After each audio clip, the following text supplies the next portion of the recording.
starts in 10, 9, 8, 7, 6, 5, 4, 3, 2, 1, go. The electricity here in Columbia, well, has been buzzing loudly all weekend. Passion of the crowd in Williams-Brice Stadium is second to none. And the rave breaks out in Columbia. It is good! Gamecock fans, welcome home. See how it goes, but we'll be ready to go. It's time to root. Let's go, Carolina! It's gone! Touchdown! What a hit! He baked it in! Can you believe it? Gamecocks have won this game! Here are your hosts, J.C. Sherber. Oh, watch him celebrate now! Phil Molinax. My wife doesn't like hanging around losers. And Jamie Bradford. I'm going to tell him, you look like you joined Duck Dynasty.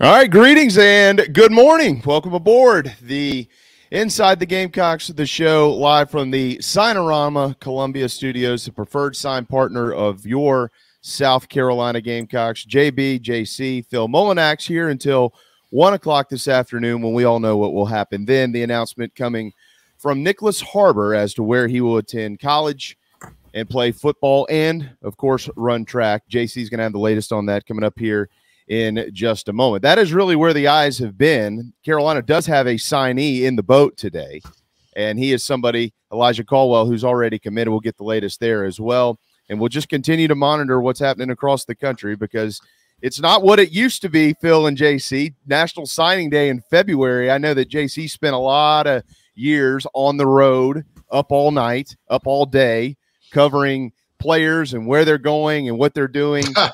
That happens more in December now than it does in February, but it certainly is happening today with the biggest name left on the board in Nyck Harbor, who is looks like it's going to be between South Carolina, Oregon, and Maryland more than likely. But with all that said, it's my first day here. Glad to be back full-time in the chair and certainly happy to be with the both of you, and hopefully we can take this thing as far as it'll go. But with that said, good morning, guys. Yeah, good morning. It's funny you mentioned that about signing day. I was thinking about that today. I guess Jordan Birch was the last kid I think they were waiting on, and he had already committed. It was kind of weird, and then he took a day to sign his letter of intent. Boy, that should have probably been a sign about how things would work out ultimately with him. But it is good, I think, publicity-wise because there's so few schools that even care. First Wednesday in February these days, and there still is coverage of it. So I think it's good to have your name mentioned out there with a five-star left on the board, not to mention a tremendous athlete, one of the best pure athletes in the country, probably a future Olympian, and a guy from a place where you've made serious inroads. And I do want to stress that whether or not Harbor comes to South Carolina, all these Maryland people that all of a sudden have decided that they're South Carolina's rival on the internet, that doesn't change anything as far as Carolina's momentum in the DMV. I mean, it doesn't. Desmond Umeozulu is still at Carolina. Zavari Sandy's still coming to Carolina. Big Tree Babalade, who they were convinced they were going to flip at the end. Last time I checked, he's coming to Carolina. You got Braden Lee up there, a 4-star for 2024. Oh, well, wait a minute. He's probably coming to Carolina.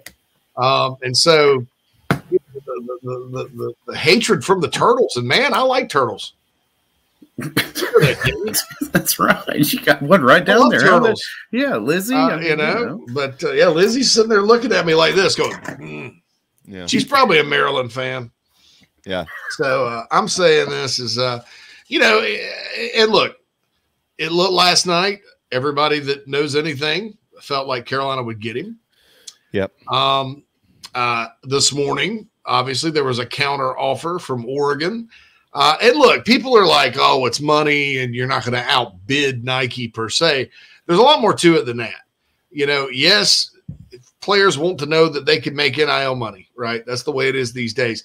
Unfortunately, because I don't like this for anybody, any kid coming out of high school, there's an agent type person involved now. I guess a marketing consultant with him, and that just kind of came into the picture. And obviously he's going to get a cut, right? Everybody's got to get paid. It's America. And so, it's not just cash. It's not just you sign here and we'll pay you this. It's more about opportunity, ranges, things like that. I mean, because fundamentally it's against the rules to entice. It's still against the rules, right? You can get busted for that. I think that the thing they're selling him on at Oregon is not only the depth of pockets that Oregon has with Phil Knight and Nike, but if you're going to be an Olympic athlete, what better, setup would you have than to have a long-term relationship with that particular brand and company? And so we talk about relationships all the time. That's a professional relationship that I think is playing a big part in the Oregon thing. Now, can South Carolina, quote unquote, sweeten the pot, stuff like that, get back in it? Yeah, I was told today 50-50. That's what my report was on the Big Spur.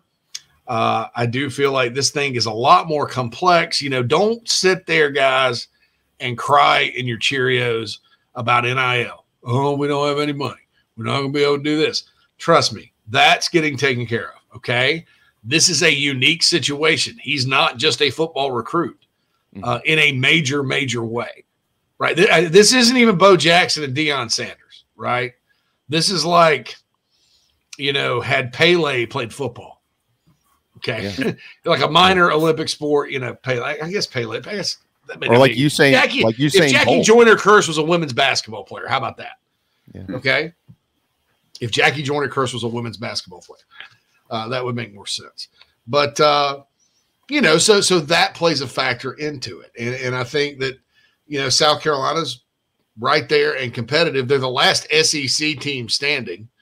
So you'd think if they were broke and couldn't compete and nobody was getting any NIL money, that a kid like this probably would have had Georgia or somebody else in his Final Five. Right. So that's my thing there. I think that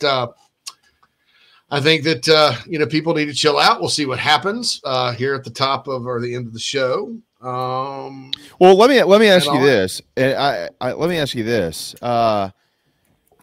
Could we've been around this a long time. We've seen, I mentioned it at the top of the program, the old signing day, guys, you saw all kinds of stuff.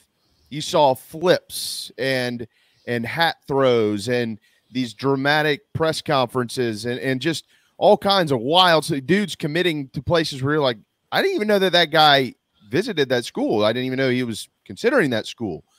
Is this possibly a situation where, as word trickled out, and I'm just, again, I have no insight that this is the case at all, because I heard this. I texted you this morning, JC. I said the same thing. Here's what I heard, and you said, yeah, that's correct, and you kind of filled in the gaps from there. But could this be a scenario where there is just some signing day drama that is being built here, or could it be the old school, you mentioned the American business model scenario, where it's like, you know what, Oregon this is what they're doing, and seeing what South Carolina can do to come up maybe and match that from a business standpoint? Could either one of those options be in play here? Oh, I think it's possible both. I mean, I think that in any sort of recruitment, there is negotiation, right? When anybody has options and legit options that have different strengths and weaknesses. I think that, in my career, I'm lucky enough, I guess after interviewing at Rivals.com in 04 and getting that job, I actually had to interview for it. The next 3 jobs I got, I didn't have to interview. And I had some other options, but I always kind of had the option that I liked best. So there's really nothing the other group could do, because there just weren't a lot of strengths other than competitive salary with the other group. So, look, I'll say this. It's in other recruitments, when there are good options both places, when it is a tougher decision, there is negotiation that takes place right down to the wire. And South Carolina didn't just get up this morning and go, oh, well, too bad. We're going to give up. That's not Shane Beamer, and that's not that staff. So, and look, it's far away from home. I don't think that Nyck Harbor wants to go all the way to Oregon for school. I think if he had a time capsule or he could be beamed over there, maybe so. But I'm still convinced, based on the feedback I've gotten, that that's just too far away, And so what's the decision going to be? And this is a tough position for a kid to be in, because you're looking at Oregon, I think, and if track is at the forefront of your mind, and that's it's a different story. It's not like what kind of football player he can become with track at the forefront of his mind, all that. If track is at the forefront of your mind, that's enticing. And you probably feel like going to Oregon is best for your career and your, whatever you want to do, your dream, your professional dream. But you're still a kid. So for college, you're like, well, it's almost like a choice between going to college and going and doing something for your professional life, in my opinion. So that's kind of my take there. But when you look at it program for program, South Carolina and Oregon track-wise, okay, obviously the big name is going to be Oregon with the Nike connections. You got, the legend of Prefontaine and all of this, it's a storied home for track and field, right? But South Carolina is no slouch when it comes to track and field. I mean, the facilities may not be up to snuff when it comes to Oregon. And it's like I said yesterday, guys, I think, we're going to find out where Harbor's heart is today with the decision that he makes. One way or the other, because I think he can achieve his track and field dreams at either a university. But if he plans on pursuing track and field beyond just let's say the Olympics in Paris or anything beyond that, then hey, maybe Oregon is the place to be because you got the Nike connections. Although I think he's still able to make excellent connections from, let's say, an athletic wear perspective here at South Carolina. But if his heart's with football, then I just don't see him not wanting to come play in the premier conference and with the talent that he'll have around him next year when he hits the field at South Carolina. I think you make a great point there. Absolutely. Yeah, and the players that he knows, that he's become friends with, all that stuff. All right, before we get to our first break, iHelp Consulting mailbag. It's more of a statement than a question, so I'm going to read it to get it out of the way, because sometimes we get behind on the mailbag, and it makes me uncomfortable. Andrew says, or Fogel, that's what he calls himself Fogel. That's a good South Carolina name. My mom's related to some Fogels. Anyway, hey, JC, Phil, and JB, just want to give you guys a shout and say I love the show. I'm 2 hours outside of Kansas City, living in rural Missouri. Ooh, like the Ozarks, or on that road to Columbia, Missouri? Because I've been on that. I got a speeding ticket. Knock on wood, it's the last speeding ticket I've ever gotten. It was in I was going to cover a Nike camp probably 17 years ago. Speeding outside of in between Kansas City and Columbia, Missouri. So anyway, be careful of that speed trap. He drives to the city for work. So drives all the way 2 hours to KC. I never get to catch you live, but listen every day on Spotify. It's a highlight to my day. Keep up the good work, guys. Excited for JB to join and appreciate all the hard work you do. And go Gamecocks. Andrew, appreciate that. And with that, we'll get to our first break and dive in to the Nana Sports chat box here on the first day as a power trio. February 1st, National Signing Day. Again, Elijah Caldwell has signed, waiting on the Nyck Harbor announcement. I'll keep you guys updated as I gather info. My phone obviously has been blowing up today, but we got to hit a break and we'll be back after these messages.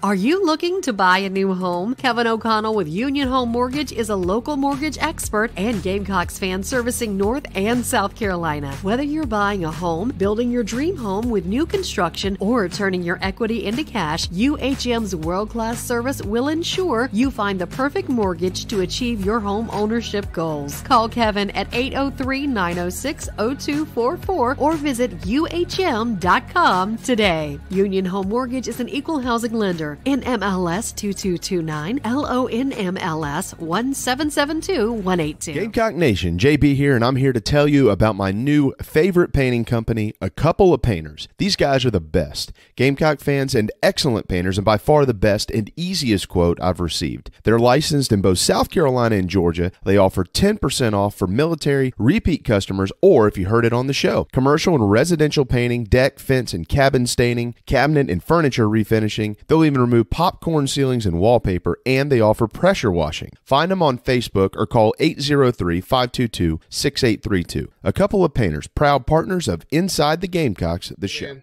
are you sick and tired of your business computer guy? Yes, he takes forever to call me back and doesn't always respond to the requests. Yeah, same here. I'm paying him good money. I constantly have issues, and I'm worried he's not backing up my network and securing it properly. Oh, I feel that, man. My head hurts, but I have a good lead on a good idea. I'm calling your boy Matthew Odom today from Heritage Digital. Heritage Digital is an IT firm that specializes in making sure your IT network runs like a dream. If you have 1 or 500 employees, it doesn't matter. They do it all for one monthly fee and have clients from South Carolina all the way to California. Yeah, I heard that monthly fee's low too, so I don't know why I didn't even think of that. Do you have 843-699-1001 as Matt's contact number? Yeah, man, I sure do that. Or you can go to heritagedigital.com. Man, I hear they do a no-cost assessment. Boy, this will help me. Yeah, I bet. I'm getting on that and encouraging everyone else to do the same. Heritage Digital, 843-699-1001 or heritagedigital.com, a proud sponsor of Inside the Gamecocks, the show. This is former All-American shortstop Drew Meyer, and you're listening to Inside the Gamecocks, the show. Go Gamecocks.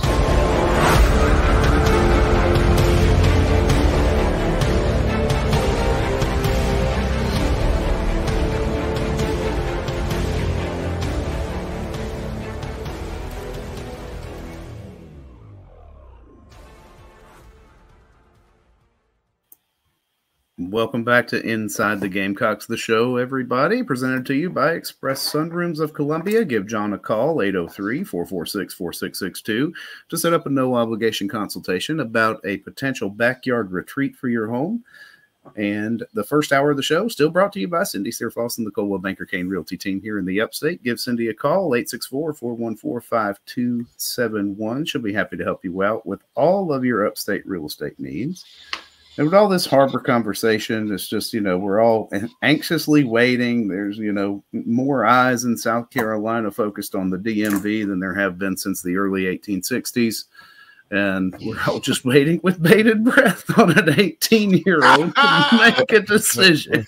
Well, I want to throw this in here, too. The announcement from Harbor, there's going to be 3 of those on ESPN2 today. Roderick Pleasant is another prospect who's announcing, and there's a 24 prospect also announcing today on there. Ellis Robinson the 4th, but I think Ellis Robinson the 4th. Yeah, I think that'll be. It's a Southern name. Yeah, I think he's on the Murdoch defense. My name is Ellis Robinson the 4th. Yeah, so lots of things on ESPN2. So that's and I it's kind of sad they shoved signing day to ESPN2 because when I worked with ESPN, signing day was traditional. Obviously, it was on actual ESPN, and on the U and all that good stuff. In the Nana Sports chat box, the award-winning Nana Sports chat box, I haven't forgotten about you guys. I just had some things to talk about at the beginning of the show. My friend Kevin says Harbor visits Maryland and South Carolina fans get up in arms about Under Armour. Harbor heads to Oregon because of Nike, and those same people keep quiet. Strange. Yeah, and I'll add something here too. If Carolina pulls this thing off, think about this for a second. If they pull it off, and look, I know where it's trending, but it is not over. And if there's anybody we've learned to not count out, it's Shane Beamer. If there's a card to play at the end here, you better believe they probably kept one in the pocket just in case they need it. So we'll see what happens. But with all that said, think about this for a second. If they pull it off, all right, from one Phil Knight to a Phil Molinax, think about this, dude. You would have beaten the flagship university for Nike, the flagship university for Under Armour, and one of the 2 flagship universities for the Jordan brand in Michigan. That's for those. I'm not saying I agree. I think Tony said this not long ago, and I agree with him. Like, I think people make too much of a big deal out of the whole apparel thing. I'm not saying that it hasn't maybe influenced kids from time to time, but it is not a headlining reason as to why people select certain schools necessarily. I mean, JC, you've been covering recruiting for a long time. I have never one time ever heard a kid say, I'm going there because of Nike. But my point is, like, that would be for those that obsess over the uniform stuff. This would be a time to kind of turn the page on that a little bit. Well, and also you in Miami, you're beating out an Adidas school. I think they're Adidas school, and one of the 2 blatantly big spenders in the NIL with the Ruiz guy. They've been Texas A&M and Miami have been the most blatant about it, albeit in different ways. You know, so that kind of tells you something about how these guys can recruit. Here's my thing. I think in college basketball, on the men's side in particular, it does matter to a certain extent, just because AAU teams feed, like the Adidas AAU teams, not typically feed Adidas, those players to Adidas schools. Now that kind of thing. But Under Armour's got AAU too. But it's but I think in football, unless like a few years back, I guess the Under Armour cleats left a lot to be desired. Yeah, you don't want your players wearing crappy cleats. You want them to have the best cleats they can. You want your players to be taken care of. So unless it's a situation like that, I don't think it matters. I wouldn't mind seeing a change to Adidas or Jordan Brand or Nike if I'm Carolina. I think Under Armour as a brand is kind of I don't know. I've maybe lost a little interest. I was excited when they first got here. I thought it was really cool because Carolina was with Russell Athletic. Remember those days? Yeah, Russell Athletic. Well, beyond that. Let me ask you all this. I don't know the ins and outs of the contract, but my understanding is if, let's say, Carolina switched to Nike, they would not be guaranteed as much cash as they have been with Under Armour. Now, apparel sales, things like that, sure, but from a strictly cash standpoint, they're not going to get that big check. Is that true? Yeah, and it was one of the biggest deals when they signed it. It was a long-term deal. Then Under Armour went out and overextended themselves because they tried to get Notre Dame and UCLA, and then they had to get out of the UCLA deal. There was another one they got out of and stuff, and so Carolina's is really solid. During the pandemic, people were like, just dump Under Armour right now. I'm like, look, you're going through a pandemic. The athletic department just lost how many millions of dollars? You're making a coaching change right now. Now is not the time to say, hey, Under Armour, why don't we just go our separate ways and you don't give me that $8 million check? I think at some point, though, if it's about what your players want, and if the players want Nike or whatever, and you feel like in certain sports, particularly men's basketball, you can give yourself more of an edge doing that. I wouldn't mind seeing it. I mean, Carolina, as this TV deal gets going, it's not going to be like it used to be where Carolina's, an independent without a conference money and has to take the, whoever's going to pay us the most, or you're $200 million in debt for facilities. And you need like when Eric Hyman first got there. And look, I'm not a big Under Armour hater. I just I think at some point, if there's an opportunity to do it and it doesn't break the bank, and your players and student athletes are cool with it and want that, then maybe there's an opportunity. Probably not going to happen until 2026, though, and that's way down the road. Clint says, will you guys stay over for the announcement? I think that's what we're planning on doing, Phil, right? Oh, yeah, I'm good till about 120. 120. 120. So as long as it's not like one of these announcements guys later. Everybody and their brother gets up and talks, and this is my Aunt Jessica, and she's in town, and we she reads a poem, a 20-minute poem. SC Scott guy says, reading the latest from the Gamecock news outlets, it sounds like everyone's preparing us for disappointment. I'm preparing you for all scenarios, sir. Because I don't do that. Like, today some idiot accused us of like, oh, you guys knew he was never coming to Carolina. You just put that out there to drive traffic. No. Do you think I would do that to myself? No, I'd say he's not coming. Because it's 10 times worse if you sit there and do anything like that. Max says, see a lot about Maryland and Oregon making a late push. Maryland's trying their best, but I don't think they're in it at all. But not even think about South Carolina making a late push. If South Carolina wasn't also making a late push, then I believe Beamer knows he's getting him. I could say as of 7 o'clock this morning, Beamer didn't know that. I don't know if things have changed since then. So there we go with all that. And so I'm telling you, that's last night. Everybody went to sleep feeling good on Carolina's end. This morning, things have changed a little bit. That's right. Well, it's ultimately your fault, JC, for actually putting in that crystal ball, like you said you were avoiding. I was going to avoid it, and then I was like, yeah, my percentage needs a few more points, right? Yeah. And all that good stuff. Realistic Joel says, I believe we're overestimating Carolina's status outside of football and women's basketball. Carolina sports are depressed in value because of performance, and that's not attractive to Nike. No, that's not true. Well, that's not true. Yeah, no, it's a business deal. I mean, Nike has Purdue, Nike has Savannah State, Nike has Texas Southern, they have Syracuse, Virginia Tech. I mean, Carolina's values as much as all those schools and probably 100 others that Nike has. So.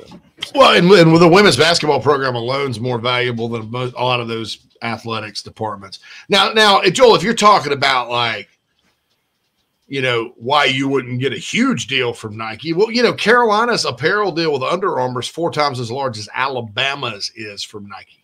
Right. Yeah, Nike just does not pay like everybody else because they don't have to. They don't have to. They're Nike, so they just want because schools just want the check mark. That's it. Yeah, Savannah State. I think you brought it up, JC, with the whole media rights thing. It was like if you were going to make a push to change from Nike to Under Armour, assuming that you're going to lose money, the next media rights deal for the SEC when we're bringing on Texas and Oklahoma is probably going to far outweigh what you would lose switching from one to the other, right? Yeah, I mean, not that I know the ins and outs of the contract, but yeah. And you know what I thought you were going to say, Phil? It's something that I've thought about before. Who's going to be the first brand that secures a deal with an entire conference? Right. Like, like if Nike comes in and says, we want the SEC and here's what we're willing to do to get it, or somebody else. Reebok's coming back. But and you're sitting in the prime position there in the conference that you're in, that if you're more than likely going to be the test conference for an apparel company to do that, because why would you not want the crown jewel? Yeah. Well, and I think one of the things that gets subdued in the conversation about apparel is so many fans, they look at it from a success standpoint. Well, how good is the team? That's going to determine whether the brand wants it. That's not it at all. It's about market share. That's what it's about. They look at markets and figure out what do they need to attack to be able to create and grab market share. Well, so I don't know the ins and outs of Nike's numbers, but they've got Clemson. They I'm sure they'd love to have South Carolina if there's an opportunity there to have South Carolina. But I mean, it's all about market share. It's all about brand and this, that, and the other.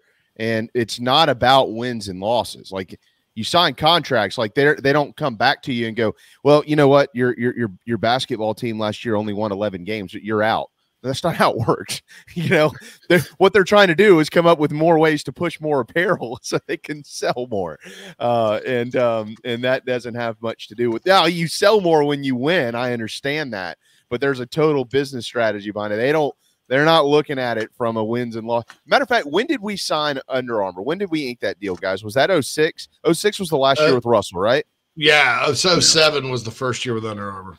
Okay. So, the baseball team was good. The basketball team wasn't. The women's basketball team was beyond awful. The football team had just gotten going under Coach Spurrier, but it hadn't done anything yet. And that back then, remember, like that was the Under Armour blitz. Like that was the new cool thing. That was the shiny new object. So if Under Armour courted you, you were hot stuff. I mean, you were the best looking gal in school, and Carolina's athletic department then back then wasn't really doing anything. So, no, it's the bait and switch, because they haven't produced, uniforms as, crazy as the Maryland ones from the early 2000s for anybody else. I know realistic Joel, and he's taking other parts of things and funneling into this anti-Lamont Paris of Mark Kingston thing, which is fine. I didn't even. Yeah. So I think that's it. I wasn't picking on Joel. No, I'm not picking on him specifically. Well, I mean, he didn't. It wasn't his strongest point. It wasn't his strongest point, but to say that because and I think some people don't know what happened. Like Big Wash said, South Carolina used to have Nike, but Spurrier changed it when he came in. They were Russell Athletic. Yep. You want to talk about like I'd have rather been like Puma or Carhartt or something. Carhartt would be amazing. Everybody's got a Carhartt on, that's real popular up here because it's warm. Right. But no bring Big Wash. Starter back. Now in basket, the crazy thing was they were in men's basketball Nike. I believe Dave Odom had several Nike teams, and I think Eddie Fogler had Nike. So in men's basketball they were Nike. I think in women's basketball they were Nike. But then in football, good old Russell Athletic led the way. Yeah. I don't know. I wish they could go back to the days of like Champion or Champ Sports or. Well, I mean, doesn't Nyck Harbor have a Champ Sports deal? NIL deal. Yeah. So that's something like that. All right. So you all, by the way, the Gamecock men's basketball team lost last night. Competitive first half, bad second half. Man, I'm on the air in Tuscaloosa, Alabama every Thursday. And I talk to Wimp and Barry Sanderson. And they're probably the only out of market people that ask about Carolina men's basketball.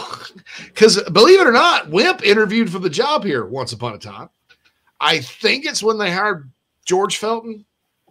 But I don't know. Wimp Sanderson's other son, Scott, went to Carolina. And then, of course, Barry was an assistant under Dave Odom for years. So they always ask me about Carolina basketball. That's the only place I get asked about that. And he's like, in his southern accent, they're just awful. Nobody comes to the games. That kid, the GG, he's good. He's not great. Is there any hope at all? Because they had a good coach and they got rid of the good coach. And now they got another one. He didn't say bad coach. He just got another. Now they got another one. And the reason I say this is my man U-Haul, who non-Nyck Harbor subject, by the way. Last night was Carolina's 10th double-digit loss. It's pretty much guaranteed that we'll have fewer wins than double-digit losses this season. Yikes. I mean, I don't know. Wrong. I mean, they play bad at home, but there was absolutely nobody there last night, from what I was told. No, it's we mentioned this last week. It's apathy. I mean, it's embarrassing basketball. I keep hearing the same thing from people that watch the basketball team. As y'all know, y'all understand how I work. Like if I don't understand something, I'm going to ask somebody that knows more than me. Like I'm not just going to get on the Twitter and tell everybody what I know. I want to ask somebody that actually knows. And I continue to hear the same thing. I'm not really sure what type of team they are. Like what do they do? Like, what type of offense do they run? What type it's like office space. Like what exactly do you do here? What is it you do here? I don't know. I mean, you can hate on Frank all you want, but you knew what type of you knew what type of basketball they played, and you didn't have to like it. I'm not saying you had to like it, but like they had an identity. Yeah, defense. Yeah, and when they weren't defending, they weren't very good. But when they played defense and they get hot from the field, they were really good. Well, defense and transition basketball. Get the ball down the floor. That was Frank's big thing. Get it in and get it down the floor. I don't. The ball hits the court too much for me with this basketball program. They dribble. I don't even know where they're dribbling sometimes. They're not skilled passers either. No. Yeah, I hate bagging on them. I really do. I just don't think they're very talented, and I really hate questioning coaching. But I'm not sure. Do y'all think they're well coached? I mean, it does not appear as if he's getting the most out of these guys. I mean, you do have some talent on the floor. It's just, it's inconsistent outside of, Gigi. I mean, Gigi's putting up his good numbers. He's, sealing the deal for him to be probably a lottery pick in the NBA draft. But beyond that, I mean, I don't think Michi Johnson looks as good as he has coming here. I mean, not as consistent at least. What do you think? Gigi is? Where do you think he is mentally? He's 17 years old, and you had to understand. I see it's a very sensitive subject too, because I mean he's immature. I think he needs to mature and grow up a little bit, and that'll probably happen in the NBA next year. I mean, your team gets destroyed night in and night out, and 5 minutes after I get the final score, because I've got Gigi's tweets set up to my phone. And look, in fairness, because I did give him an NIL deal, and his sister was handling his Twitter account, so maybe it's his sister. But somebody's got to tell him it's not a good look to retweet all your personal highlights after your team gets its ass whipped.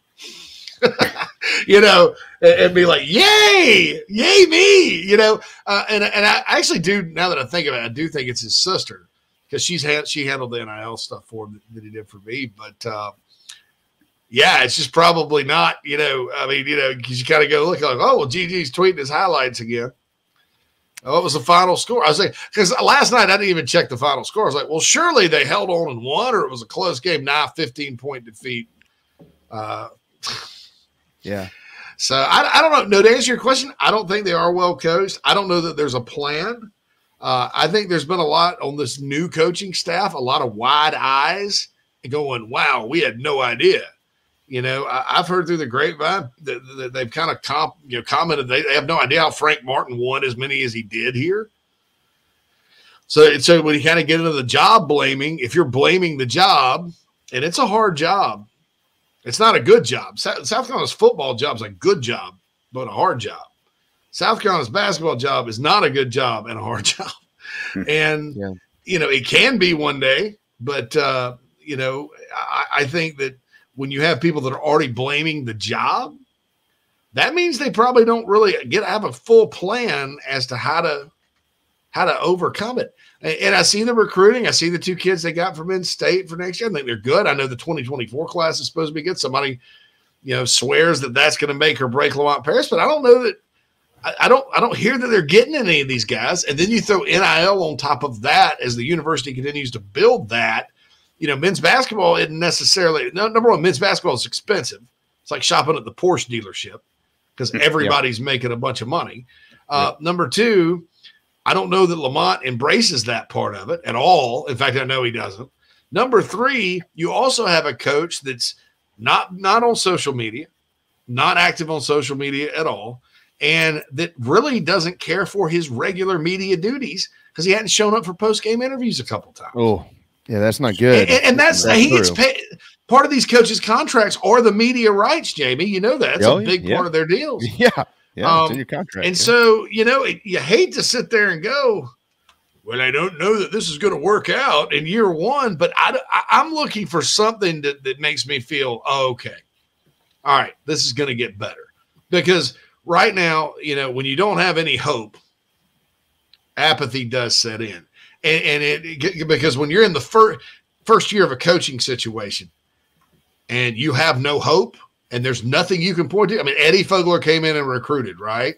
Frank Martin came in and he's Frank freaking Martin, and you knew he'd recruited. He signed Sindarius. He got out of it eventually in year 4 and 5. So you saw that sort of progressing. Okay, Frank, you got better from year 1 to 2, 2 to 3, 3 to 4. You saw that. Maybe Lamont Paris can do that, but we're in a new era. And there's nothing out there that makes me go, okay, well, Sindarius Thornwell, Frank got him on his way. Or Eddie Fogler got Melvin Watson and B.J. Mackey's coming. And once those guys get here and all, they'll be on their way. Even Dave Odom got to, hit on Carlos Powell, and he got Brandon Wallace. And, those guys like Torrance Kinsey and Trey Kelly came in, and they're pretty good. You're on your way. The last coach that did not was probably even Darren Horn two of his guys left after his final year. They were pretty good. They started elsewhere. Last guy like this was Steve Newton, folks. And that was a long time ago. So I'm not trying to be overly negative because I hate it because it's year one. And, God, I'd really love for them to succeed. But I just don't have any hope. I don't have any hope at all. Well, with all that said, I can tell you what will make you feel better, and that's an electric bike. If you've ever seen one and you probably wonder what the hell is that, Electric Bikes of Charleston can tell you because they power Inside the Gamecocks, the show. This is what Michelle tells me. Okay, I was in her I was in the building yesterday. I was in their store yesterday. You ready for this, JC? It's the most fun you'll ever have on two wheels. How about that? And it's true because these things can go up to 28 miles per hour. They actually make you ride more and longer. So if you're looking for a bike, Electric Bikes of Charleston services the whole state of South Carolina. They have people from Columbia, from Myrtle Beach, from Hilton Head, from Orangeburg. They had not too long ago somebody down from Greenville, South Carolina. They have the sweetest warranties. They have the sweetest service after the sale. And again, outstanding products at Electric Bikes of Charleston, electricbikescharleston.com. Or if you're in the Low Country, make sure you step in to the store in Mount Pleasant. And if you've heard of the Avonton bikes, that's what everybody's kind of talking about these days. That's where you get them. Dude, they even have bikes that fold up. You can fold them up and put them in the back seat of your car if you don't have a bike rack or a truck. electricbikescharleston.com. Electric Bike Charleston. All right. Sorry, go ahead, Phil. We'll get a break. Yep. We'll be right back. Howard does not agree. Howard thinks the team is just a point guard away. And we're also going to talk, Clint, about the shot doctor. The shot doctor could end up living in infamy similar to things like post safety and other vernaculars. Rally mode in Gamecock lore. We'll be back. I'm gonna do a little checkup on Harbor. We're gonna pay some bills. Right back. Power Trios Wednesday. The first. I love the smell of napalm in the morning. Easy. He's got a tiger by the tail, he has. He better hang on too. People have spoken. Nana's Porch was voted the third best food truck or trailer by the Charlotte newspaper Public Poll. Also, their pimento cheese took third in a contest exclusively for products made in the state of North Carolina. I will let Noah Hall tell you about the rest. Nana's Porch, Southern cuisine with an uptown twist. Gamecock Nation, do you need a place to stay for the big game? Many hotel booking engines keep all the commissions, but at Fan Plans, you support Inside the Gamecocks, still earn your hotel loyalty points, and you receive an email with direct confirmation from the hotel. Whether you are visiting Columbia to cheer on Carolina or hitting the road to follow the team, get in the stands with Fan Plans. Family vacations, a new car, a new boat, all cost money, but you don't necessarily have to make more to afford any of that if you can save cash that's flying out the window now. iHelp Consulting can help you finally get the kids to Disney World, upgrade the minivan, or drop that new boat in the water next summer. Let Daniel and iHelp Consulting consult with you. No fees, just savings. You pay them a percentage of those savings. Save on essential services, credit card fees, you name it. Let them find it. These folks are incredible. iHelpConsulting.com. How can I help you? This is Coach O. Now back to the show. Go Tigers in LaSalle.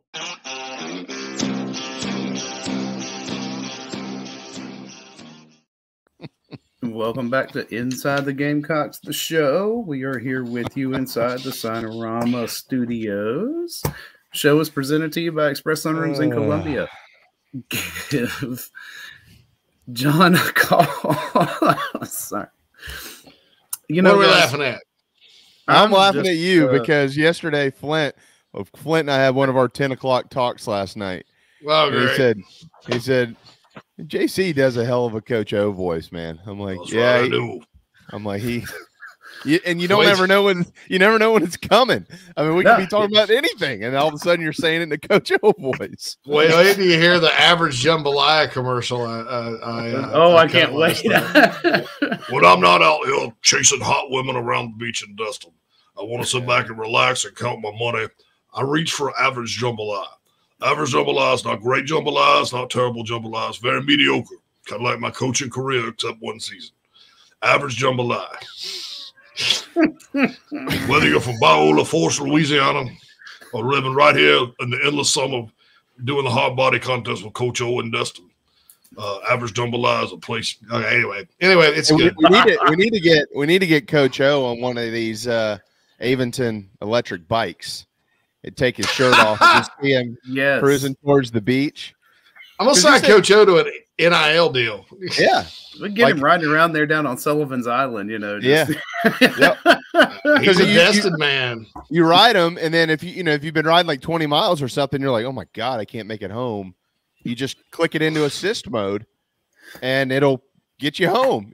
So if you're Coach O and you're out there drunk on your electric bike, so you could literally use this bike like a golf cart, Jamie. Yeah, dude, you can. These things go up on one charge like 60 miles. Some of them actually go further than that. Here we go, Phil. I get 90 miles to the gallon on this hog. Got one more if you want to go to Aspen. That's awesome. All right, so Eric makes a point here. So we're talking basketball here because we're kind of waiting. And Eric says, I understand everyone wants to blame the coach, but stop being blinded on the talent level. I didn't say it was a big talent type of deal. I know there's some guys that can't play, but there's some guys that are playing that don't have a chance over some guys that the more they play, they're going to get better, and that makes me question things. Frank had better talent, still ended up with losing records. Now, Eric, I'll take some exception with that. Frank had one losing record. One. And that was the pandemic year where Calipari had a losing record. Coach K had a losing record. I think North Carolina was 500 that year. A weird year in basketball, right? But other than that, Frank did not have a single losing record after year 2 at South Carolina. He was there 10 years. So I'm not saying it was good enough. Okay. I know people were frustrated. I know not getting back to the NCAA tournament after the Final Four was tough. But, and if Lamont Paris has to have 2 down years to go beyond and get Carolina back to the tournament, fine, great. That's the plan. That's supposed to be the plan. But, I just don't see on any planet where this team is better coached than any of Frank Martin's teams. Maybe outside of the pandemic year where Frank kind of got out of his element. But see, even that team would step up and beat somebody every now and then and look pretty good doing it. So I have to I agree with you, but then I think there's a lot of blame to go around with the state of the basketball program. And one thing people are mentioning in the Nana Sports chat box is Lamont Paris held a scholarship open. Didn't really go, saved it for later. And he told Mike Morgan when Mike went to broadcast the Ole Miss game on the record, I should have hit the portal harder. And I was like, well, how did you not know that you had to hit the portal pretty dang hard because everybody left?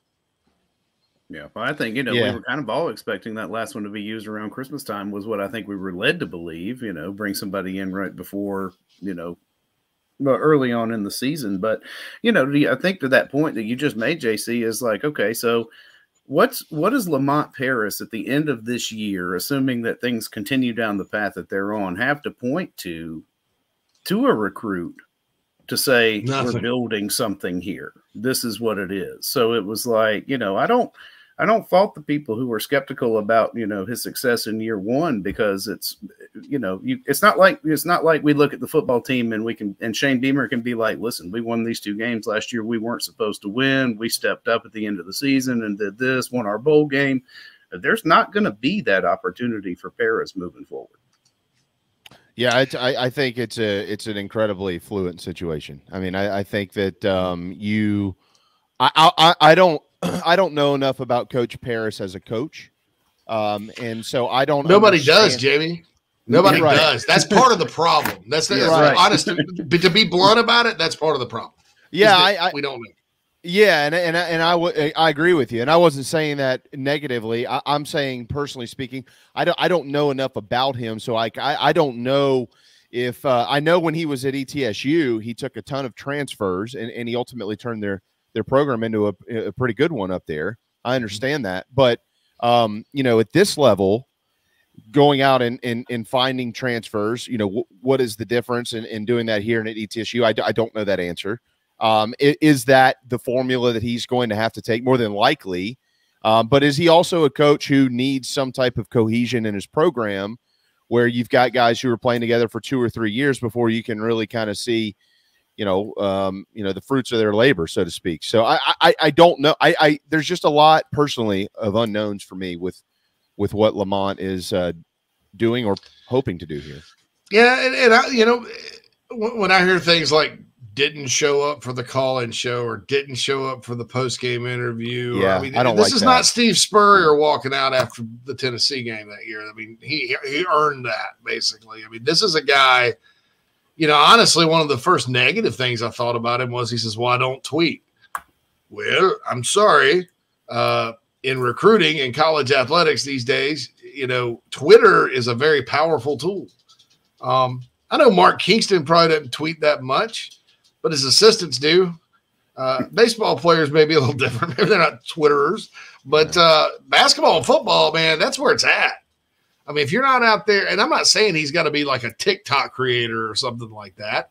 I just think that, he could have been a little more front and center. I mean, look at Shane Beamer and how well he communicates and all his players do and how the South Carolina brand gets advanced in that department.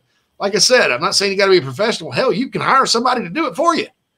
Yeah. But there's just nothing, and then there's nothing out there with the fans, and then the fans don't show up. I mean, you've got a problem as it is with people showing up to the barn, right?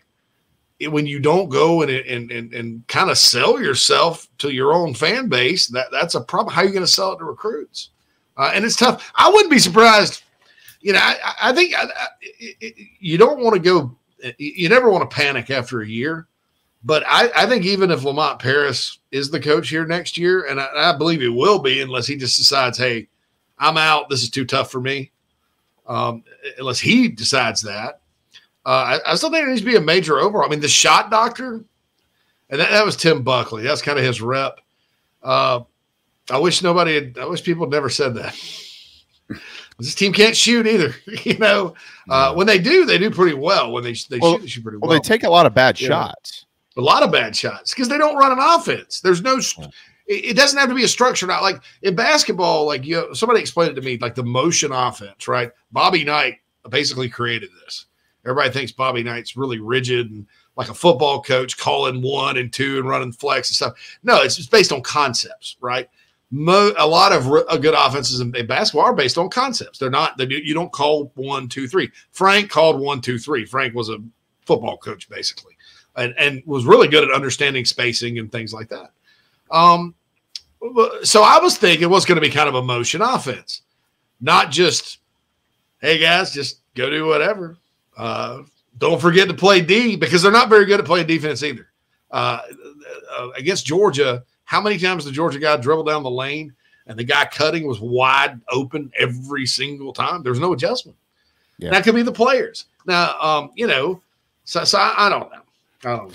Yeah. I'll a couple of quick nuggets I'll point out from the game last night. One, I on the positive side, I continue to be a little bit befuddled as to why they can't get Josh Gray more kind over of Bosman Verduck.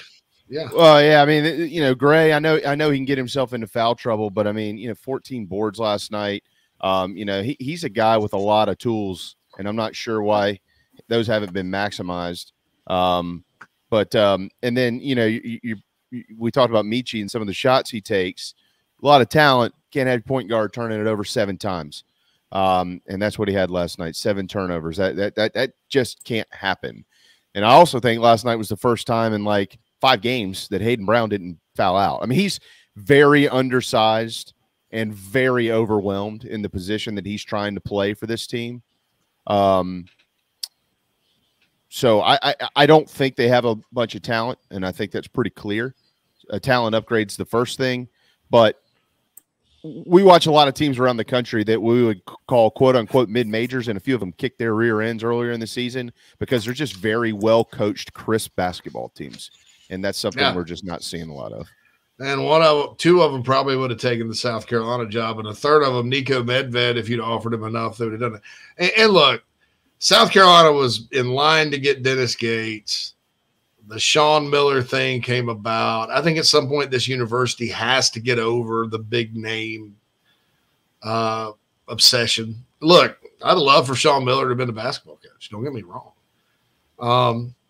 But I don't think that the powers that be should have mandated that over getting a Dennis Gates, who would have been great because of his recruiting ties and Leonard Hamilton. I mean, Florida State's a great example of what South Carolina should try to be. They were god awful outside of when Charlie Ward played there. But Pat Kennedy took them to Final Four one year. Or I'm sorry, Hugh Durham in the 80s.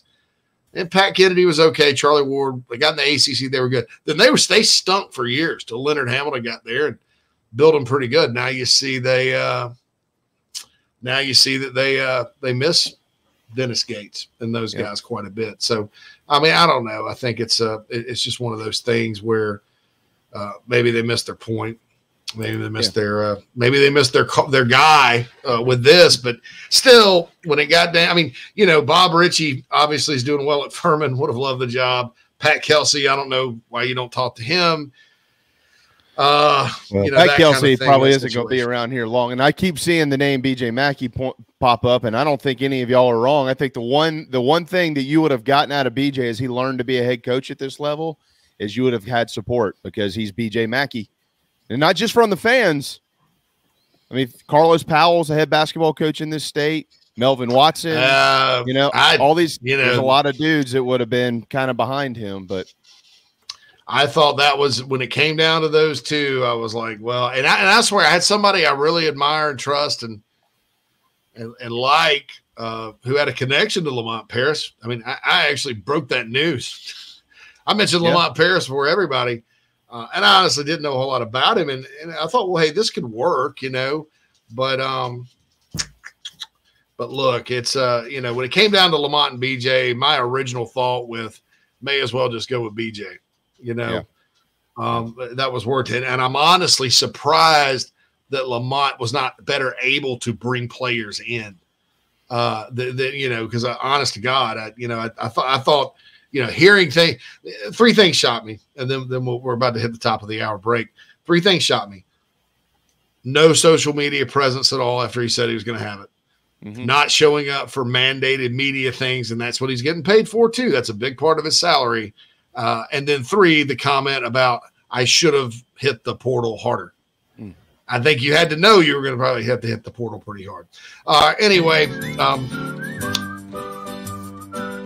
that means we're in the hour. Music. This is really good. It's part of our new production team put this together. Well, it's like I want to go. What that tells you is wrap it up. Yeah, the end of the hour is near. I'm gonna start playing y'all off at the end of hours. How about when we come back? Help me. When we come back, there's an update on Jaden Rashada, and we'll look forward to Nyck Harbor.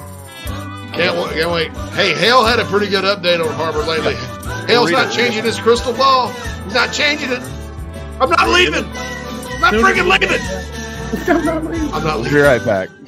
The real estate market has changed dramatically from just a year ago. Rates, supply, demand, all of your traditional factors are in a transition phase. That's why if you or someone you know are considering making a move in the low country, contact me, JB, at Coast to Coast Realty. I work with an outstanding support cast of attorneys, lenders, inspectors, insurance agents, and more, all of whom are valuable in helping find a way for you to comfortably make your real estate decision. That's right, call me, JB, your low country real estate broadcaster. Golfers and wannabe golfers, former Gamecock golfer Meredith Taylor is now a full-time golf instructor in the Midlands of South Carolina. In-person golf lessons are held at the Country Club of Lexington. Half-hour, on course 9 or 18 holes. And if you're outside of South Carolina, Meredith conducts virtual lessons. Just send in your golf swing for analysis. Gift cards are available for in-person 1-hour lessons. Connect on Twitter at Mayor Taylor and find her online at McKellarEnterprises.org. Her email is on the website. Schedule your next lesson today with Meredith Taylor, former Gamecock golfer. You're tuned into Inside the Gamecocks, the show. Sideline is picked off. Brad Edwards will get a convoy. Touchdown, South Carolina. Spurs. You ain't just a bird. the cool, star of the show. You're a rooster who was born to crow.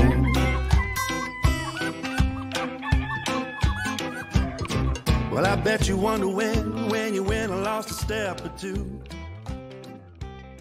Fell down the pecking order, couldn't fight like you used to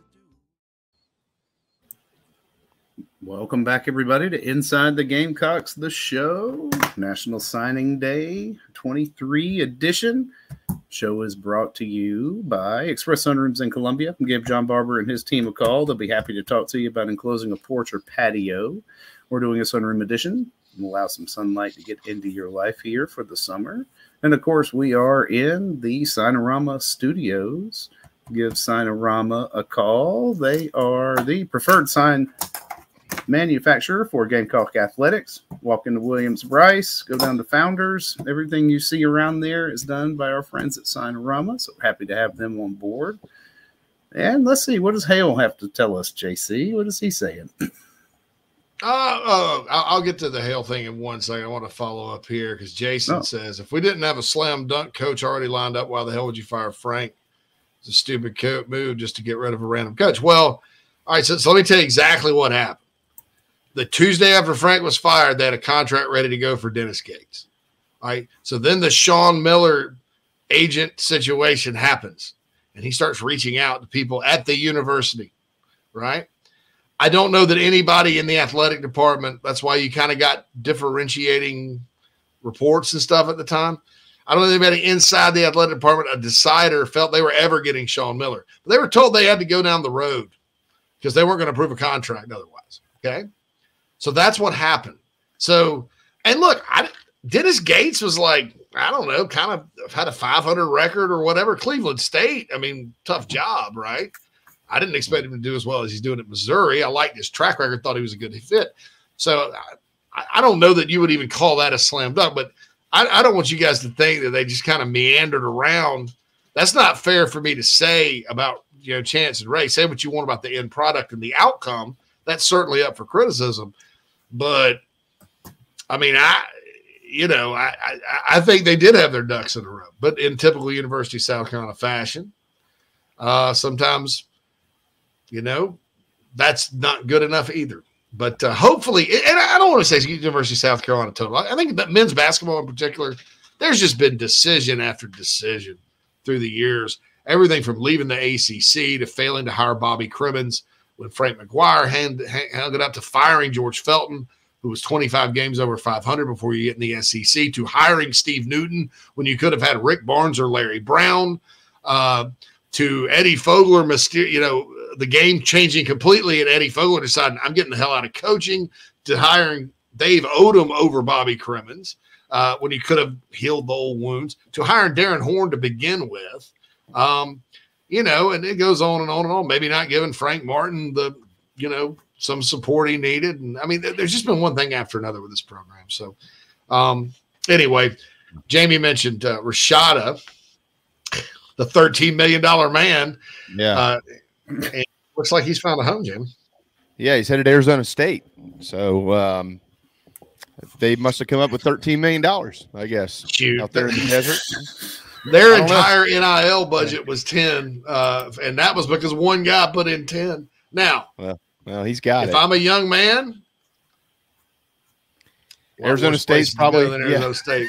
Yeah, I know some dudes who've been in spring training out there. They're like, yeah, maybe I should have visited here before I chose. Trade me to the Diamondbacks now. Yeah. ASU, boy, that place is, Rashada's I think very blonde. Close to a 5-star he is, but he's going to be attending class with a lot of 5-stars. Well, I hope he's the best player in the history of the program, because he was. That's what he is. He's worth 30. He's the highest paid college football player in the history of the sport. So, Boy, we've done an hour and 6 minutes today, and not one person, us or any of you, in our Nana's Porch chat box, have mentioned that Tom Brady retired this morning. I texted JC. I said, "Freaking Tom Brady."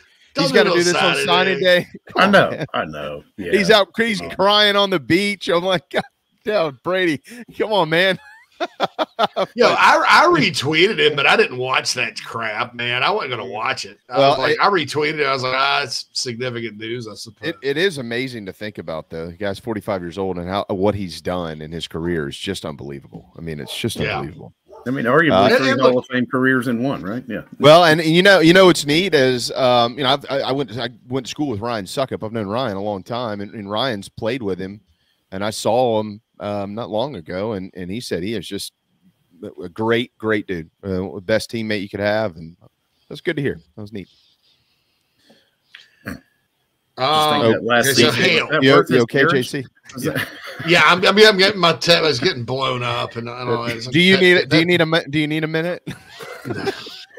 Pet peeves are happening, and I'm like, oh god. Look, let me. You're about to read Hale's update. Let me throw this in here too, because I got a text about 20 minutes ago that says we're looking better.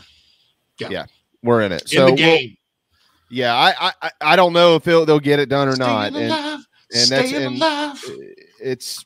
I mean, JC, you know the inner workings way better than I do with this stuff, but guys like this, you generally keep a card in your pocket if you feel like you're going to need it, and it sounds to me like they kept a card, and they're revealing that card to see if they can't close the deal. I know this kid wants to go to school at South Carolina, but he also obviously feels very connected to Oregon. So. Yeah, I also know he told the staff he did not want to go all the way to Oregon. Nothing against them as the distance from home. I'll say this too. It's crazy you mentioned the card in the pocket, because I wrote the exact same thing before we went on the air on the BigSpur.com, because they were like, well, somebody's like, I don't understand why all of a sudden things change, because you don't put all your cards out on the table. If you're Oregon, last night you weren't going to get him, so you played your card. Right, so Carolina's probably got another card to play. And see what happens. So I was told this morning when nobody was feeling good about it, 50-50 at best, and looks like Nike versus Under Armour, Nike's going to win out, and blah, blah, blah, and Nike, Marsha, whatever. But it sounds like, look, Shane Beamer's not going to just give up. Shane Beamer's been working this kid since he was in Oklahoma. And I know Shane as a recruiter, as an assistant coach. I knew him quite well as far as like how he would deal. That dude didn't give up. I mean, even John Fulton, John Fulton was at the Under Armour game, and it was a kid from Manning, and somehow Saban flipped. One of the few guys Saban flipped from South Carolina. And he was Shane's recruit. And hey, man, I'm here at the Under Armour game. I worked for ESPN at the time. I could have gotten in trouble for telling anybody because we had taped the announcements before, but I confirmed it was Bama. I was like, I just want to say it's Alabama. I'm very sorry. That sucks. From that point till the time it aired, Beamer did not give up. He doesn't. Yeah. That's just him. That's just who he is. That's who you guys have as a head football coach. And, this type of stuff, when you're winning and you've got a good culture and it's all that, and then you can apply like your own who you are, your toughness and who you've always been. This dude was a long snapper, man. You know how tough those guys are? I mean, long snapping is like the kamikaze position on the football field, because they snap the ball. They're usually smaller than everybody else, and they sprint down the field and try to bust your ass. That's what he did for Virginia Tech, 4 years. Yeah. So this guy's tough. He's mentally tough. He's resilient. That's why his teams bounce back, et cetera, et cetera. And I think that's what you're seeing here. Win or lose, he's going to fight to the end. Yeah, I agree. Everybody bad nice. I agree. Your enemies. Well, and to plug Braveheart there. To plug some of this stuff in here too. I think a few minutes ago, Wilt Fong said that he thinks that Oregon's in prime position to land him. And then you've got Hale, who JC, can I just read what Hale said? Sure. This is copyright infringement of your website, so I just want to make sure that you're all right with that. But I'm just going to read it. The Oregon offer is strong, but there's more to it than just straight up dollars and cents. Phil Knight is involved in the access to him by attending Oregon. To me, Hale McGranahan, that is probably more valuable than anything. Like JC, you and Tony have said, South Carolina's doing everything they can to make it happen. At this point, the biggest hope is that relationships will ultimately win out. As we've said for quite some time now, that's the biggest thing working in the Gamecocks' favor. I've also been told several times that Harbor and his parents are genuinely good people who place a great deal of value in things like loyalty and relationships, but I certainly wouldn't blame them for picking the opportunity that Oregon would provide. It's significant, not Jaden Rashada, Florida collective significant, but really good, and that's not even taking the Phil Knight factor into consideration. Phil goes on to say he's going to keep his pick with South Carolina until told it's not South Carolina. So you got a lot of moving parts here. You got the family part, the distance part, the money part, the future opportunity part. I mean, I can understand why this young man is maybe torn on this deal. Yeah, I think so too. I think what's unfortunate is I don't like the presence of an agent in this whole thing. No, because I never wanted college decisions to come down to that. On all that, though, a kid like Nyck Harbor that has professional considerations at the highest level in another sport, maybe it is, maybe it's okay. I don't know. It's one of those things where I'm like, I don't know about it. But yeah, Carolina's still in it. Everybody's saying they're still the Gamecocks are still in it, and it's looking better than it did this morning. So Wilt Fong's been streaming a TV show, I think, and that's why Hale said that. But we'll see. We'll see sort of what happens. I mean, it's not over till it's over. Was it over when the Germans bombed Pearl Harbor? I think something that is important here, guys, and this is a really neat conversation to have, is about how Shane Beamer has structured his program to recruit, because it is very much a collective effort, and he is very big on relationships, and that's from a lot of angles, right? And so, like, you've got he pulls whoever he needs to pull into the equation from the coaching standpoint or whatever it is, he does that. So this guy's got multiple, you could call them lead recruiters, okay? Mm-hmm. Then when he gets kids on campus, I'm not sure if anybody's really noticed this, but I obviously I know, we all know this. Have you ever noticed that nobody ever visits South Carolina alone?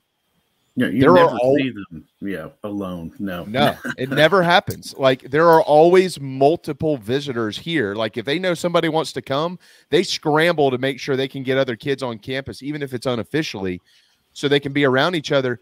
And that's why you've seen a lot of what you've seen on social media. You've got all these guys calling these guys, quote, home, telling them, come be with your brothers. He creates bonds and relationships before they actually even put on the same uniform. And it's almost like an external pressure of like, well, damn, man, I kind of feel like I need to play with these guys. I already feel like they're my teammates.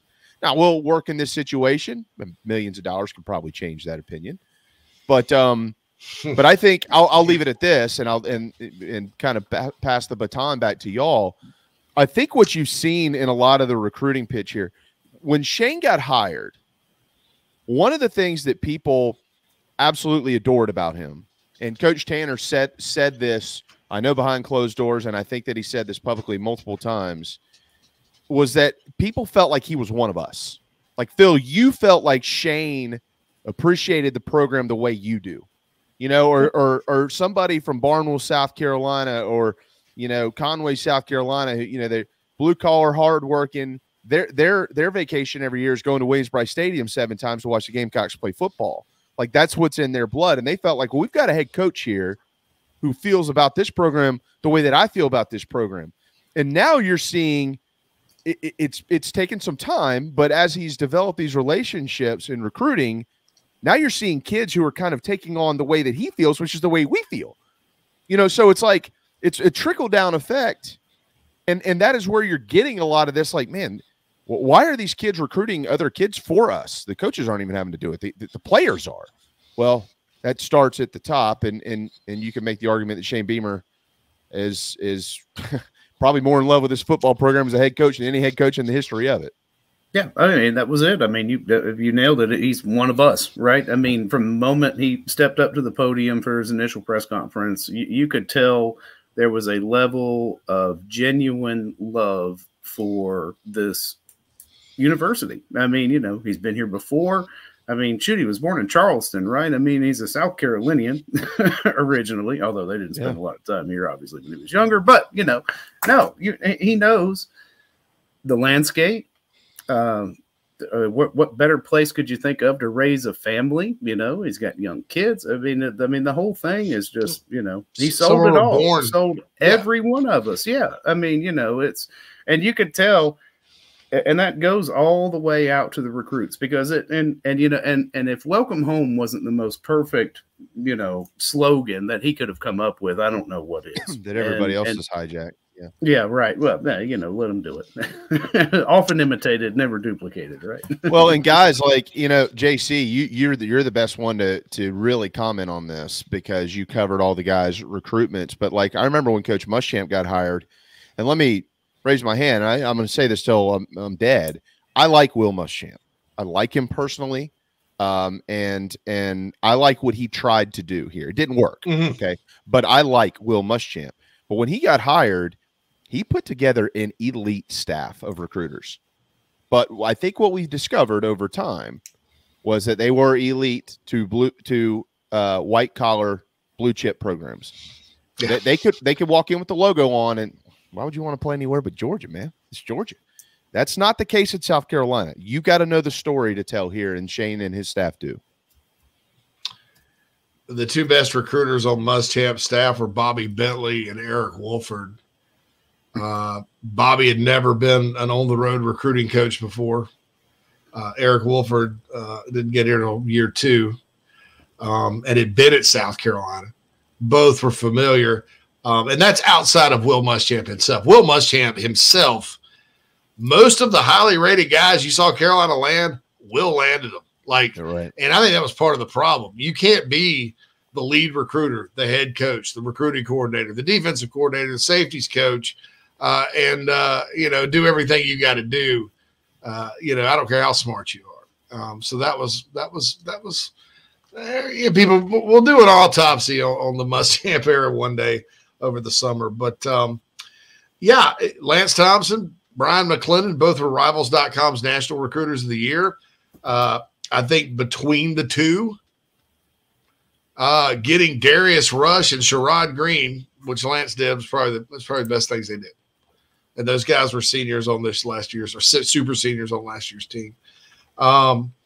You know, you had a guy like T-Rob. You know, everybody expected him to mop up in South Florida, the guy that recruited Vernon Hargraves and 5 stars to Auburn and all that. Didn't do much, right? I mean, they got Cam Smith, but the rest, I don't know. You know, I don't know. I think that sometimes your best recruiters are not necessarily your guys with a lot of league experience and experience of blue bloods and things like that. I think you have a group of guys out there like your, you know, Rodney Garners of the world and Tosh Lupoys and Larry Johnsons that, you know, no matter where they're at, you know, they're going to recruit their share of great D linemen. You know, some of the guy at LSU that was at LSU that's at Florida now, really good with DBs. Torian Gray. All right. He's at South Carolina. No matter where he's at, he's going to do his thing.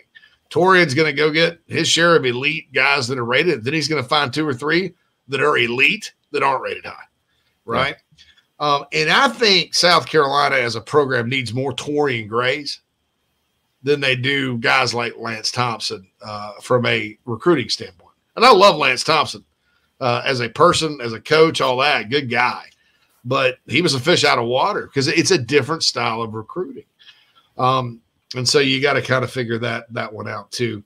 I'll say this one in the Nana Sports chat box. Coastal Creation TV says, this is why I hate NIL sometimes. No matter how good you recruit, the highest bidder will almost always win. I can tell you that's not true, sir. If you're talking just dollars, South Carolina got a lot of guys this year where the money was better elsewhere. I promise you that. Yeah. I promise you that. Now, I don't think that has anything to do with Nyck Harbor. I think Nyck Harbor is a complete picture. It's Nike. It's his track career. It's Oregon being a great track school. It is NIL. It's all these things. Keep in mind, Nyck Harbor is a different type of recruit. This isn't Marcus Lattimore or Jadeveon Clowney or Name Your Future or Jalen Rashada, or name your future NFL guy or guy with Trevor Lawrence. Name it. I mean, it doesn't matter. Oscar Delp, I saw somebody mention him. This guy has big time potential in another sport. And so you have to think with that mindset too when you're analyzing this. That being said, wouldn't be surprised to see Coach Beamer, Coach Fry, everybody else get him. King HB says, why would you say the publicity worth throwing the kitchen sink at a tight end when you have plenty of tight ends? I don't think he's a tight end. He's not I think he's a quintessential athlete. He's a guy who's gonna put the helmet on, and they're gonna say he's kind of like Forrest Gump. Just run. They'll throw it to you. Just run and catch it. When it gets there, catch the ball. Yeah, that's right.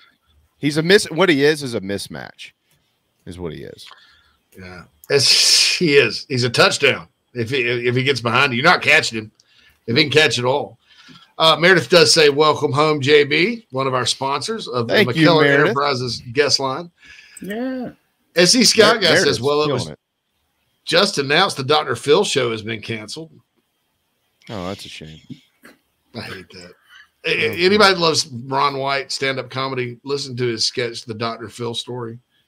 I went backstage and asked him, I didn't ask him some numbskull, how much of what you say is true? But he's like, it's comedy. So what is true and what's not? And he's like, you write things and then you rewrite things. And it's comedy, He's like, he paused and went, except the Dr. Phil story. Every word of that's true. And it is. So anyway, Twisted Rich says, can we get Darius Rucker to jump and record a boot deal for Harbor? And this Gigi Jackson thing right there. So I'm looking. I don't know anything about that. Right, Champ Sports must be trying to make a comeback if they're signing. Well, if they sign Gigi. Well, it's interesting that Harbor had a deal, huh? Everybody's like, here. I don't know. I don't know. I don't know anything about it. I don't know. I don't know anything about a Champ Sports. Oh, there's probably a Park Avenue deal. Like somebody on the site was destroying Park Avenue today. Folks, Park Avenue's like coming back. Just trust me. I'm in a position where I cannot say too much about what's happening with Carolina's NFL, NIL in general because of Carolina Rise. But let's just say I'm a happy Beaver. Other people are happy Beavers. Everybody in NIL is a happy Beaver. Everybody's going to be a bunch of happy Beavers. Okay? And I say Beaver because a Gamecock, you can say Gamecocks if you want. I'm saying that because that's Oregon's rival, the Beavers. I'm just kidding. I've actually gotten into beavers lately. It's Instagram. I carry carrots and lettuce in their mouth and try to walk with it. And they carry, like they have a little pumpkin in their little T-Rex hands, and they put carrots in their mouth. They're walking like, Keep in mind, they're beavers. They got a big tail. They can't balance themselves. Like, I dropped the pumpkin. It's like, Seriously, that was another TikTok hole I went down. Was the damn beavers. I watched a beaver build a dam with stuffed animals in the middle of a hallway in a house one day. It's kind of like spending my 5 minutes watching Emerald make a damn roux. Awesome. Oh boy, we're overdue for a break. Yeah, we'll be back after these messages. Hold your beaver comments until then. Until the end. Right here on Inside the Gamecocks, talking Beavers on the show. Just as your State Farm agent combines good neighbor service with surprisingly great rates, you can combine your home, auto, life, or small business insurance with Tony Pope State Farm Insurance today. And guess what you'll get? That's right, even more good neighbor service with surprisingly great rates.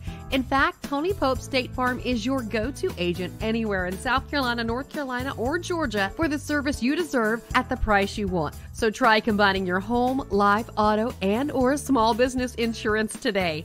Tony Pope State Farm has been in business for more than 30 years and can handle anything you need in the tri-state area. Once again, Tony Pope State Farm will help you mix and match perfectly. Call 843-851-2222 or visit TonyPope.com today. Like a good neighbor, State Farm is there. If you're in the upstate of South Carolina and are in need of residential real estate services, Cindy Bass Searfoss of Caldwell Banker Kane is for you.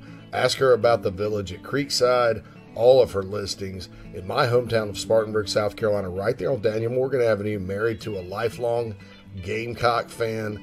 And many of our listeners have already bought homes from her and been 100% satisfied with the detail and care she uses. Cindy Searfoss, 864-414-5271, Caldwell Banker Kane in the upstate for your real estate needs. Are you looking to buy a new home? Kevin O'Connell with Union Home Mortgage is a local mortgage expert and Gamecocks fan servicing North and South Carolina. Whether you're buying a home, building your dream home with new construction, or turning your equity into cash, UHM's world-class service will ensure you find the perfect mortgage to achieve your home ownership goals. Call Kevin at 803-906-0244 or visit UHM.com today. Union Home Mortgage is an equal housing lender. NMLS 2229, LONMLS 1772182. Hey man, are you sick and tired of your business computer guy? Yes, he takes forever to call me back and doesn't always respond to the requests. Yeah, same here. I'm paying him good money. I constantly have issues, and I'm worried he's not backing up my network and securing it properly. You know what, Phil? Let's ask Stone Blanton. Hey, JC and Phil, if you want a solution to your IT problems, give Heritage Digital a call. Our boy Matt Odom has a low-cost, one-price solution that will get you running right. Call 843-699-1001 or heritagedigital.com and ask for Matt. He will hook you up today and tell them Stone sent you. This is freshman All-American Nicky Memorial of the Carolina Gamecocks, and you're listening to The Show with JC and Phil.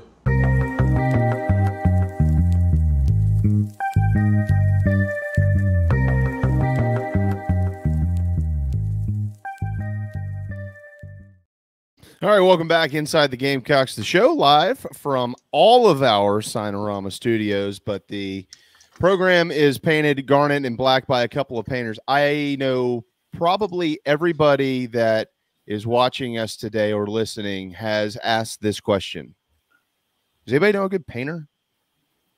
I know you've asked it, Phil. I know you've asked it, JC, and I have asked it. Matter of fact, my neighbor just asked it, and I referred him to these guys, a couple of painters. They're licensed both in Georgia and in South Carolina.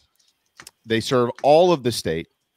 They are insured, and they're excellent. 803-522-6832. They can paint. They can stain. It might be a deck. It might be a fence. It might be your children's bedroom. It might be your all-new Gamecock room that you want to get painted garnet and black or whatever it may be. And how about this? They'll give you a quote if you send them pictures, because they just quoted my downstairs. Believe it or not, Phil, JC, $2,000 under the next quote that we got here in the low country of South Carolina. $2,000 less. It was just outstanding, and they're even better people. A couple of painters, you can head to Facebook, and that's where you can find them. The website is under Reconstruction is what we'll call it. But you can see a bunch of their photos, just do outstanding work. A couple of painters painting inside the Gamecocks, the show, garnet and black. And hopefully Nyck Harbor will be wearing garnet and black. He's, by the way, the announcement, according to ESPN, is set to be made between 1 and 1:15. So they haven't exactly, you know, I mean, we know how the TV stuff works. Generally, they say, okay, it needs to be at 1:03 or 1:07. Or something like that, because how their breaks are set up and who's where and whatever. But they say it's between 1 and 1:15. And the ceremony, my understanding of the ceremony, the signing day ceremony at I think it's Archbishop Carroll High School, is actually already underway. But of course, he is the headliner coming up here at the end of it. ESPN2. ESPN2. The Deuce. Okay, yeah, I was going to ask, which one? Where did we go see that? ESPN2. I don't think you can broadcast that on our broadcast, though. What? No, you can't. Can't do that. I don't think I would try that one. Even if my computer were powerful enough to do so, I would not bring Disney down on us like that. Yeah, I would probably not pop their video onto our video. Don't mess with the mouse. You could probably see. I'm going to be like a weather guy here, Phil. We've got a TV coming in on the from out of the west here, right next to the Gamecock baseball photo, and then as you can see over here, lining the rest of the country, we have multiple other. But here is what I'll be watching right here. I started breaking it down like Larry Munson the other day for who was it? It was who was it that committed? Was it called? It wasn't Caldwell, was it? Was it Caldwell or Gregory? Well, Caldwell. Gregory. No. Yeah. Michael Smith. Michael Smith. Oh yeah, Michael Smith. Michael Smith. That's from 2024. Yeah, I was sitting there, and he's sitting there, and he's putting on his hat, and we're watching, and he's brushing his hair, and he's thanking his family. We're watching, and we're there. There's a tensity here in the gym at Savannah Christian High School. I always forget this thing runs on podcast after we do it. I kind of put it to bed. So I'm sitting there, and I'd get a text from a friend of mine that says LMAO. And I'm like, what? He's like, Great Munson. And I'm like sitting there doing something completely. I'd forgotten I'd done it. Like, what the hell are you talking about, Great Munson? What is Great Munson? I was like, he's a great Munson realtor here. For the pride of Fargo, North Dakota, if you're looking for a deal on a trailer, come to Great Munson Realtor. I'll help you out with a deal. Something like that. I didn't know what the hell he's talking about, but I remember busted the Larry Munson to miss tremendously every day. I got a little nostalgic when Georgia played for the title because I have a lot of Georgia friends who I care about, even though I don't really, I'm not a Georgia fan. But I'm just sitting there, and so I go back and watch Munson's greatest hits, and I'm like, oh man, this is just for you guys. Although I think I put money on UGA, but I wouldn't have minded seeing TCU win. Marion says JC is a nut where you can get Gamecocks content and comedy together. Not on the message board. If you ever notice, if you ever read my stuff on the message board, you're probably like, that guy's an asshole. He's a straight up asshole. He's a butthole. I don't like him. He's smart. He's cocky. He's very cocky. But that's why I love doing this. And like I said before Jamie came on, some of the greatest moments of my career, one of the most moments I'm thankful for ever. I wrote an article during the pandemic. Nothing else better to write about. I'm ranking all the road trips in the SEC, and I get a call from him or Darren Way. Hey, man, can you come on, talk about this article? And from there, man, that was the one venue where I felt like I could kind of be myself. And, I've kind of gotten to know a lot of you guys too, like off the air and off the site and stuff, and feel like I've made new friends. So anyway, let's just all cry and hug right here before this next Harbor thing. You and Brady are taking the sports world down today. Kumbaya, yeah, I really felt like Brady pulled back the curtain there on the beach this morning during that little announcement there. Just yeah, I know. JC wearing the beanie. What's the deal with that guy? I heard that his contract with Fox requires him, now that he is retired, to step right into the booth. Like he can't. That's it. The season's over, but 10-year deal. He's got to go right there preseason starting next season. So they're going to be. It's my understanding as well. Yeah, he's got to start calling games immediately. How do we think he's going to do with that? I mean, I don't know. But I like Greg Olson. Yeah, he does. He's been doing well. Yeah, but I just think Brady's got, like the warmth of a snow pea. I just don't really see him coming across as a snow pea. Just doesn't seem that genuine and original. Not very likable or relatable. I mean, Fox has the Super Bowl, right? This year? Yeah. Or they think they'll bring him in now? So, yeah. I mean, I don't know what they're going to do, but you got Kevin Burkhardt, right, is the new play-by-play guy who took the place of Joe Buck. Mm-hmm. And then you have Olsen. So they're going to call their first Super Bowl. But Brady, I obviously don't know the details of his contract, but from what we hear, the details of the contract say when you retire, you hop in the booth. So are they going to? I mean, they'll use him in Super Bowl coverage, but will he be in the booth or not? I don't know. All right, so Jeff Herman from our Maryland side, who's caught a lot of crap from our fans on the Big Spur, his latest update on Harbor says this: a source says, I don't know who the hell he's listening to, but man, this is not true. I don't believe this to be true. Harbor is wavering at the last minute. Family apparently saying it's Maryland and South Carolina. Sounds like South Carolina's upped the ante on NIL in the past couple of hours. So if it's changed, I would guess it's them. And then there's the twins. I don't know who the twins are. They may pick different schools, some set of twins, whatever. I don't know. Maryland, I don't think Maryland's been a factor. And he's sworn they are, so whatever. So I don't want to know. Why is this guy posting? I don't know. So go ahead. Look, again, we're just gonna have to wait and see. I mean, I've talked to you. I mean, for anybody that wants to know like the true transparency of what we kind of try to figure out, we all have pretty good sources. I trust the ones I talk to. I know you trust the ones you talk to. And up until what was it, 30 minutes ago when I said I had a text message, they all seem pretty confident. And these are people who, I trust them for a reason. It's not just my neighbor. It's not a guy who's stealing the information from Twitter. It's somebody who might know.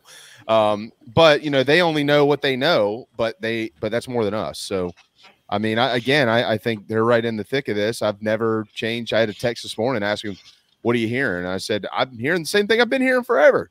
They got a great shot to get this deal done." So we'll just see what he says. I mean, who did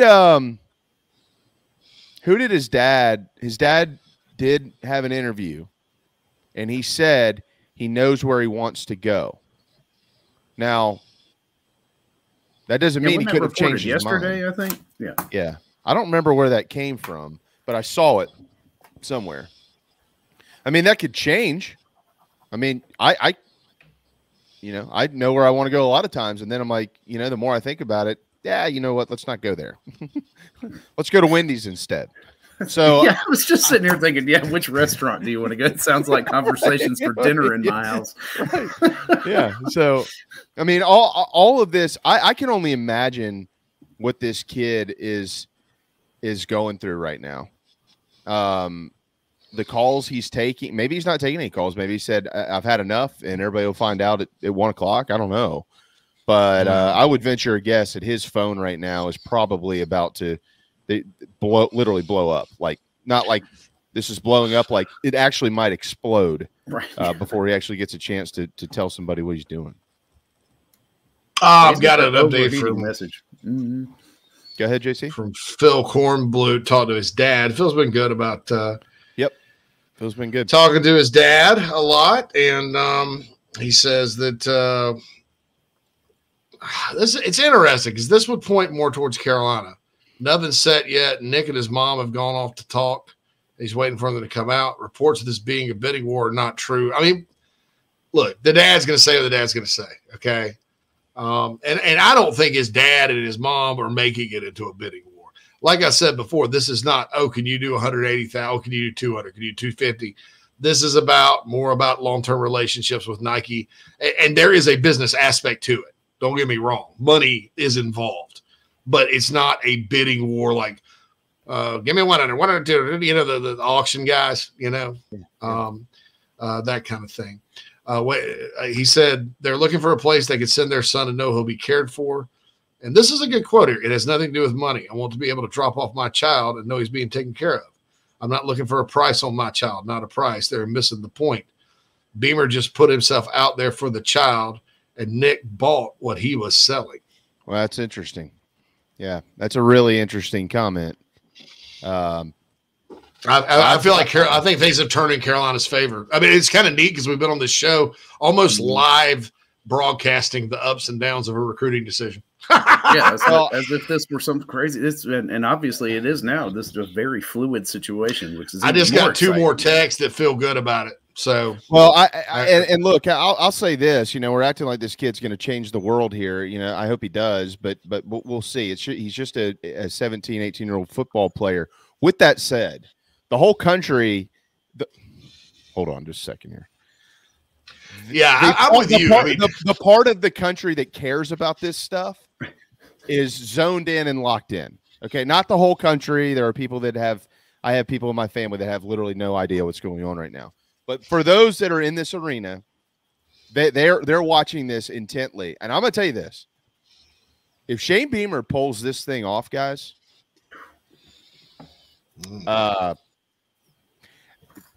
I tell you what, I'll go even above that. If he pulls this thing off, not only are you patting him and his staff on the back, and by the way, the players and everybody that is in that building, do we mind? Is it okay if we credit Coach Tanner for hiring the right guy to run your football program? Can we do that? Nobody will ever credit Coach Tanner. You're always trying to give Ray credit, JP. He deserves a lot. Yeah, no, he does. Do we have to bury this guy every chance we get, or can we say, you know what? I think he might have got this thing right. If he pulls this thing off, guys, we're talking about a major deal here across the country in college football. It will be discussed heavily. Oh, yeah, for sure. I was thinking about the impact of Harbor, just on the program. I've heard people, say program defining, program changing. I'm like, I don't agree with that. I think, however, though, it could be Beamer era defining to set him down a path here on what he can do nationally, recruiting to pull. Yeah. Nyck Harbor, if he signs, is the first out-of-state 5-star this program has ever had? Well, in the modern recruiting, yeah. In the modern recruiting, yeah. And you give Shane all the credit, George Rogers was a 5-star. Yeah. Mm-hmm. That would be a good T-shirt. George Rogers was a 5-star. George Rogers was a 5-star. JC, hop on it. Hop on it. I got it. By the way, somebody asked if Find a Damn Way T-shirts were available in other colors. Yes. Email me insidethegamecocks@gmail.com. I can custom make that. Tiffany mentioned Chris Culliver. That was just a Rivals thing, and so I go by Rivals had him at 5. That was I called a lot of crap for that, even though my boss Bobby Burton was the one that made that call back in the day. See, there's something you don't know, but because we got Cully ranked as a 5-star receiver, and I never really bought that, but we're a good player. But in the consensus 24/7 Sports Composite consensus era. That would be the first one. Well, and JC, again, to encourage people, if they haven't done it, now would be a good time to sign up and for a membership to the Big Spur. I think it's 75% off, and you get things like this where Hale McGranahan has just kind of popped a little note in there from the Fong, who has once again flipped back and now saying the flipping Fong, man. The flipping Fong is back to the Gamecocks. So if you don't have a membership to the Big Spur, it's time to do so. I go back to the Shane Beamer hire. Hey guys, JC, we did this on our show leading up, Darren and I, and you were on every week, and we continue to say this all the time. Trust your local sources, because South Carolina is lucky to have a lot of really good local sources, and we're brave enough around here to say it's not just the fine folks at the Big Spur. They have a lot of really good local sources. So they've been pretty good about this all along, including guys like Phil. Phil, by the way, do we need to take a break? It's probably time for one, huh? I think so. And by the way, that is a crystal ball prediction for Wilt Fong. For Wilt Fong, from what Adam Stanko, who heads everything up at 24/7 Sports CBS. They're broadcasting live right now too. We're both on the 24/7 Sports or the South Carolina, the Big Spur Facebook page at the same time. But they're doing it too. So look, man, so I'm coming back. The Fong flip has happened. Jamie's absolutely right. Look, Big Spur right now, guys. Okay, let me explain. If you're not a member, and Joey Sox, thank you for joining from the bottom of my heart. I appreciate you joining the Big Spur. We have a lot of good fun times. Hale just texted me, confirmed. Wilt Fong crystal ball to the Gamecocks. Yep. So and those are he's like batting 900 on crystal ball. And so he must just have gotten. But see, what makes that significant is we're all sitting there talking like local sources, South Carolina sources, all that. What he's getting told is, hey, he's not coming here. Hey, he's not coming here. Hey, we're not getting him from other places as we count down to it. Great point. So so there we go. So my oh my, how things change sometimes. I tell everybody there's no such thing as a lock in recruiting. I mean it. I'm gonna come back and tell you guys more and talk more, and Jamie's gonna talk more, and we're gonna go right on up through the announcement on ESPN. So yeah, what are we carrying till Phil? We're going to 1:15. I'm good to about 1:15, 1:20. Yeah, that's beyond that. So, I got a doctor's appointment after that, so we're good. Oh, you'll be fine if you know. Hey, it's just a blood draw, so yeah. Being late to a doctor's appointment isn't a big deal. Every time I go to a doctor's appointment, I'm sitting there for 3 hours before they even let me in the damn door. You know, so what if you show up 15 minutes late? That's right. Turn the tables. It's just less time you have to sit around by yourself, you know, twiddling your thumbs and looking at Twitter or something. No doubt. All right. No doubt. All right, we'll hit a time. All right. Final break out of these messages. The big spur. Inside the Gamecocks show. Did it take me to Disney World? Horror.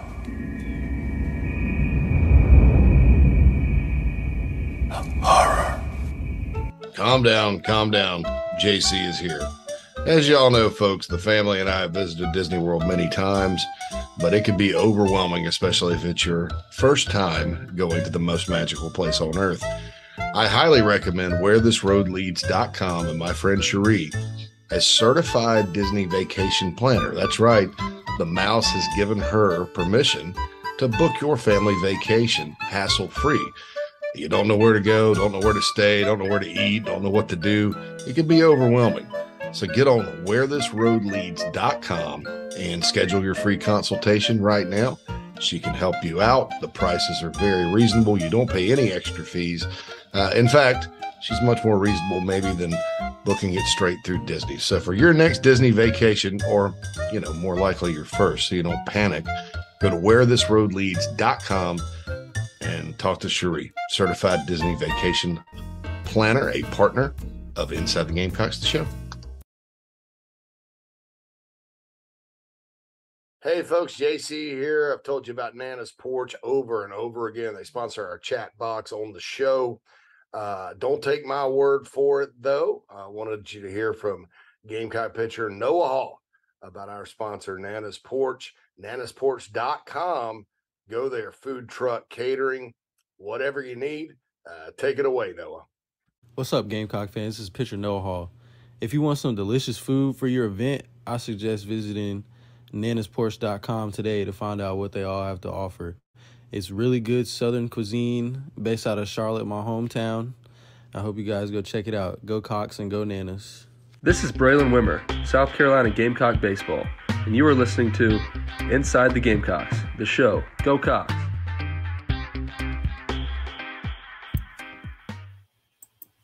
Welcome back to Inside the Gamecocks, the show, everybody. Welcome into the new listeners that we have, new viewers that we have. Happy to be streaming on the South Carolina 24/7 Sports Facebook page today for the first time as well. We may open up a few other streaming avenues for you, and of course, everything will be released as a podcast later. So for all of you podcast listeners, so you can get us so many different ways. Happy to have Jamie Bradford in for his first time, making us a power trio. The show ain't nothing like the first time, you know. Better and better and better. Onward and upward. And what a day to be doing it, too. It's Rex Manning Day.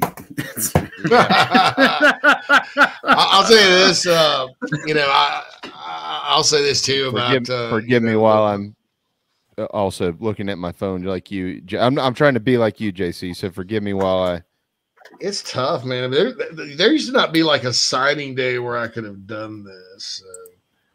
You know, God, if these people need to quit posting stuff like that. I'm distracted by about 5 different things right now, but I used to not be able to do I saw on Twitter, did somebody screenshot information from the Big Spur? Yeah, that wasn't cool. They do that. Man. Yeah. I'm like, just stop. Yeah, some people are like, no, and he gets real mad when you do that. Well, it's only his livelihood, so yeah, wouldn't you? Of course I get mad when I do that. It's not necessarily, I mean, you're a nobody loser. Yep. You know, I mean, why are you, he deleted it. So, all right, you're not a loser. You're actually a winner. Some people just don't know. You're cool. You're cool. You're cool. Yeah. F you. You're cool. I'm out. Oh man. Yeah, this is this is not good radio or TV. I apologize to everybody, but no, it's the suspense. I'm trying to dig and figure out exactly what I can find out before JC. That's Josh Pate is talking about us on the live stream on 24/7 right now. That's good to know. That's good to know. I'm sure anybody that he's sending this way is really encouraged by us staring at our phones. So there is a loser here, Chris Debo 247. He's like, it's not true anyway. There's a little like, I guess. Oh, he loves soccer and Wordle. See, these are the people that can't stand me, that hate my guts. No, I thought my mom was the only person who still played Wordle. No, what is Wordle? Like, oh, she still posts her Wordle score or whatever on Facebook. Oh, I've seen that before. Is that a Facebook thing? I thought it was a Twitter thing. It's both. Yeah, they will allow you to post your results on multiple social platforms. All right. Well, I've never played that, but hopefully. Maybe I'll try it out if we land Nyck Harbor today while I'm having a vodka cranberry and doing more production for future programming around here. That's for sure. He is, by the way, he is the highest ranked player that is uncommitted, correct? Yeah, that was a question I was going to ask. Is he the highest one signing today? And I thought he was. Yeah, at what composite 15? Okay, highest one started today. No. Okay. So now that's signing today. Okay, so there's still, according Deuce to Robinson, I think. Is tight end out of Phoenix. Got it. Yeah, but he's not signing today, JC. No, he's from Pinnacle High School in Phoenix. I think that's where Rattler's from, but he's got pro baseball and he's got this and that and the other. He's one of those kids. Like, that's one of those kids. Literally these days, I would just drop. Yeah, I'd say he's good, not great, but good. Wow. But definitely. Since Deuce isn't going, and I think he was probably heading to Georgia. If he's not heading to Georgia, he's I think it's going to be the highest rated commit in the SEC today. Okay. And if Harbor ultimately chooses South Carolina, JC, he will be, according to the composite, the only player in the top 100. I know that they will have multiple in the top 250, but will his commitment, if he commits to the Gamecocks, will that move them in the team rankings from 16? It actually will not, according to the class calculator. Now, and there's a big gap in the team rankings. And anytime you see this, the recruiting industry's not doing a good job because they're grouping brands. Like in other words, they're not allowing big brands to have lower than 4-star guys, because when recruiting rankings are all supposed to be very close numerically, right? But you kind of look at it and it's like, okay, Oregon, Clemson, we got to squeeze Southern Cal in, we got to squeeze Florida in here and all this, and then you get to Penn State, Penn State, big brand, and then there's a 21-point gap between Penn State. Well, then you got your South Carolinas, Auburns, TCUs, all that. Oh, come on, man. I mean, so that shows you, number one, the industry as a whole is not doing a good job. But number two, I think what they would do was South Carolina would be like point something away from Penn State. So they would, instead of being the highest of the next tier, they'd be like the lowest of the top tier.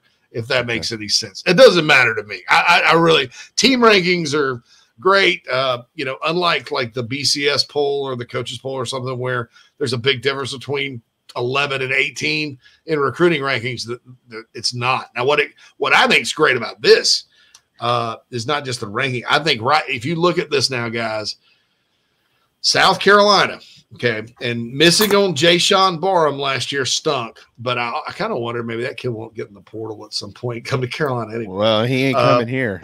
If he does. And he's a Baltimore St. Francis kid. So look at South Carolina. So their haul from Maryland and D.C., if Harbor gets in the boat, right? A 4-star DN that Ohio State wanted, a 5-star athlete everybody in the country wanted, a 4-star offensive tackle that everybody regionally in the Big Ten wanted, Babalade, and then a high 3-star safety with your Marylands, Virginia Techs of the world really wanted. That's a heck of a haul from that part of the country. People that – and look, I used to be one of those. I'm like, if they can't recruit North Carolina, where are they going to go get 5 stars and 4 stars because they can't get them out of Georgia and Florida all the time. Well, but they can. Well, so where's South Carolina besides South Carolina going to go to get elite guys, if not North Carolina? What I think short term, at least right now, we have our answer, right? Well, and you left out the potential. If they get Harbor today, there is still it's going to be a dogfight, as you've mentioned, but there is a significant chance that they land the top player from that area next year in edge player Dylan Stewart. So you could have the top player out of the DC area at 23 and 24, and Harbor and Stewart. It'd just be remarkable. And Beamer listened, okay, because I've told almost every staff that's come through, Beamer and Taylor Edwards listened. And Taylor came from Maryland, so maybe they didn't listen. Maybe listen to Taylor more than likely. By the way, that is a very underrated factor in a lot of this.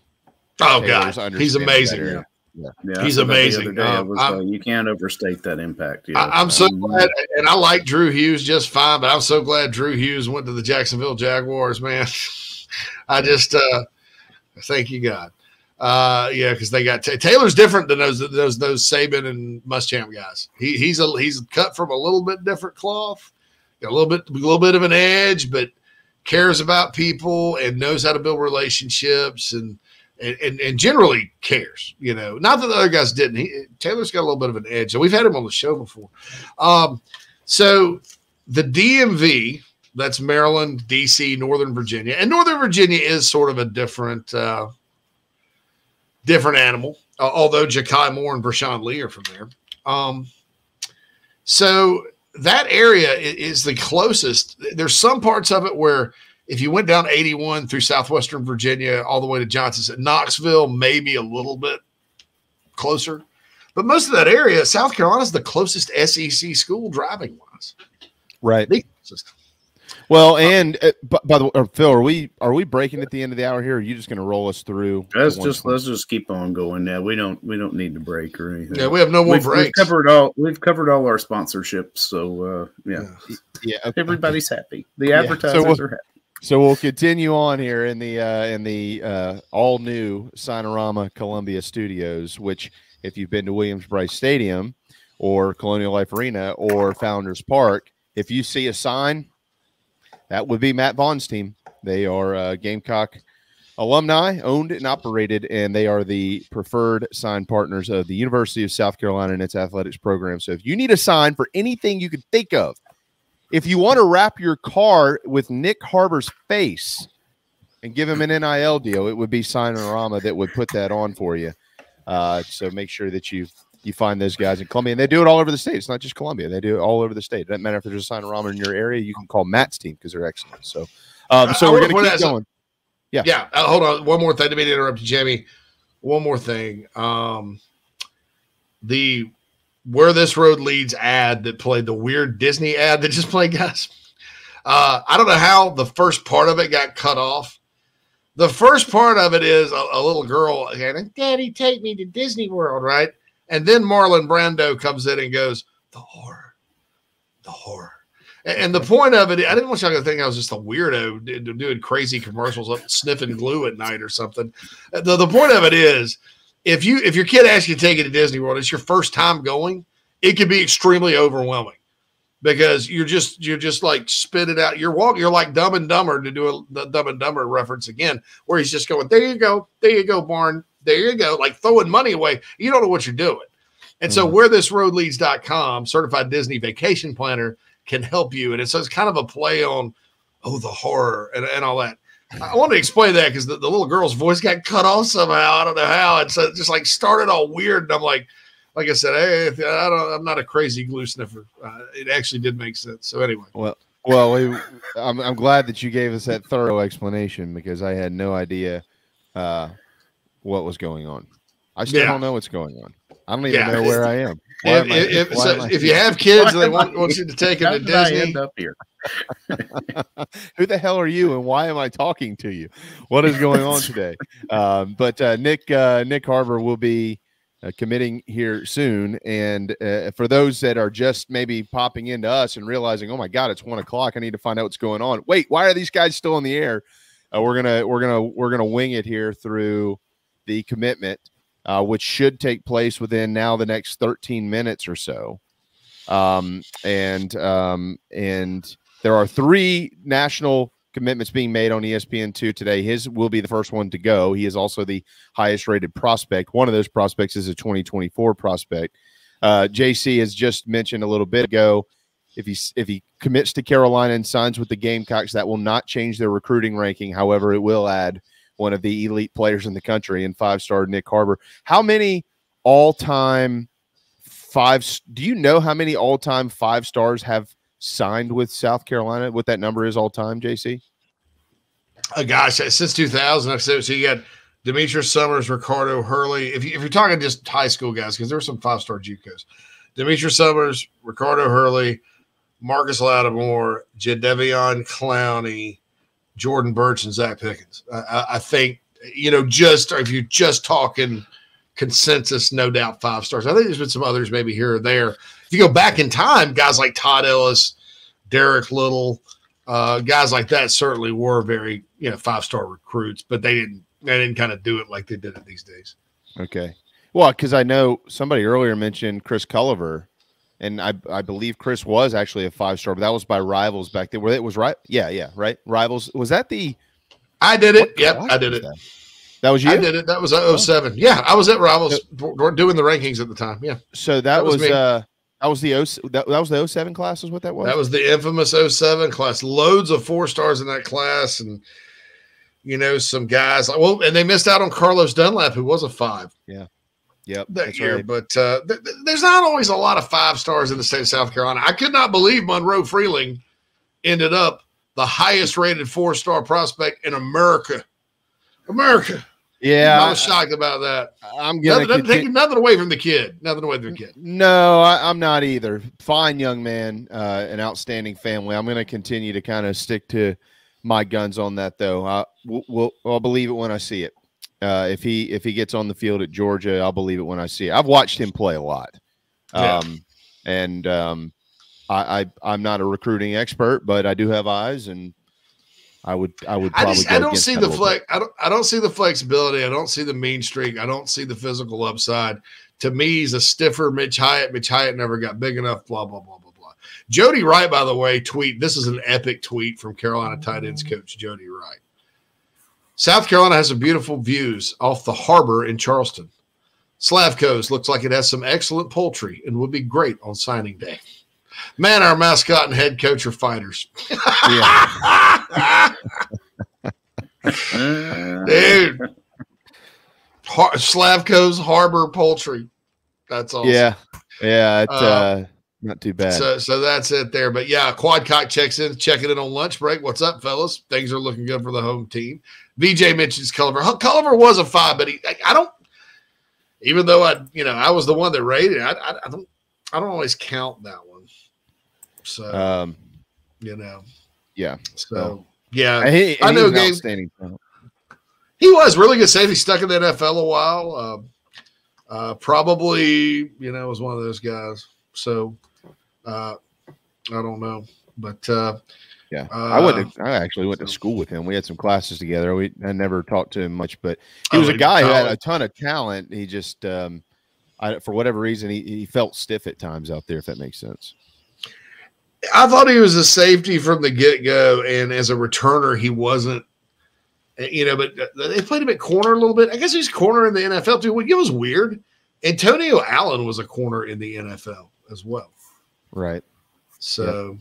Yep, there's no doubt. So, so that's that with that. But yeah, so I think that now this guy they're about to get, hopefully, if we're reading the tea leaves right, and I just got a note, there's lots of cheering and clapping and excitedness in the long operation building right now. So, well, I think that I think people are starting to figure out here that this thing might actually – the Gamecocks way. Don't count out Shane Beamer. Okay, I'm gonna say that right now. I'm not being a homer here, but how many times do we not you and I and Phil personally and all that, but we as a collective group of people who care and follow this program get bad feelings? Well, I woke up this morning and I was in a bad mood because I was like, oh, Oregon, man, what are they going to do about that? Oh, my God, Nike, you can't outbid. Okay, same thing when we were talking about the Tennessee game that week. They're just going down. I mean, we were all like that, right? 59-30. Oh, well, then, we can't go beat Clemson. Oh, we can't do that 2 weeks in a row. When are we going to learn? This guy's different. Yep. This guy's different. And, hey, look, he's lost some games he probably shouldn't have. But I quite frankly think that reason's walked out the door and is in Cornhusker land right now. And I'm not talking about the nutritionist.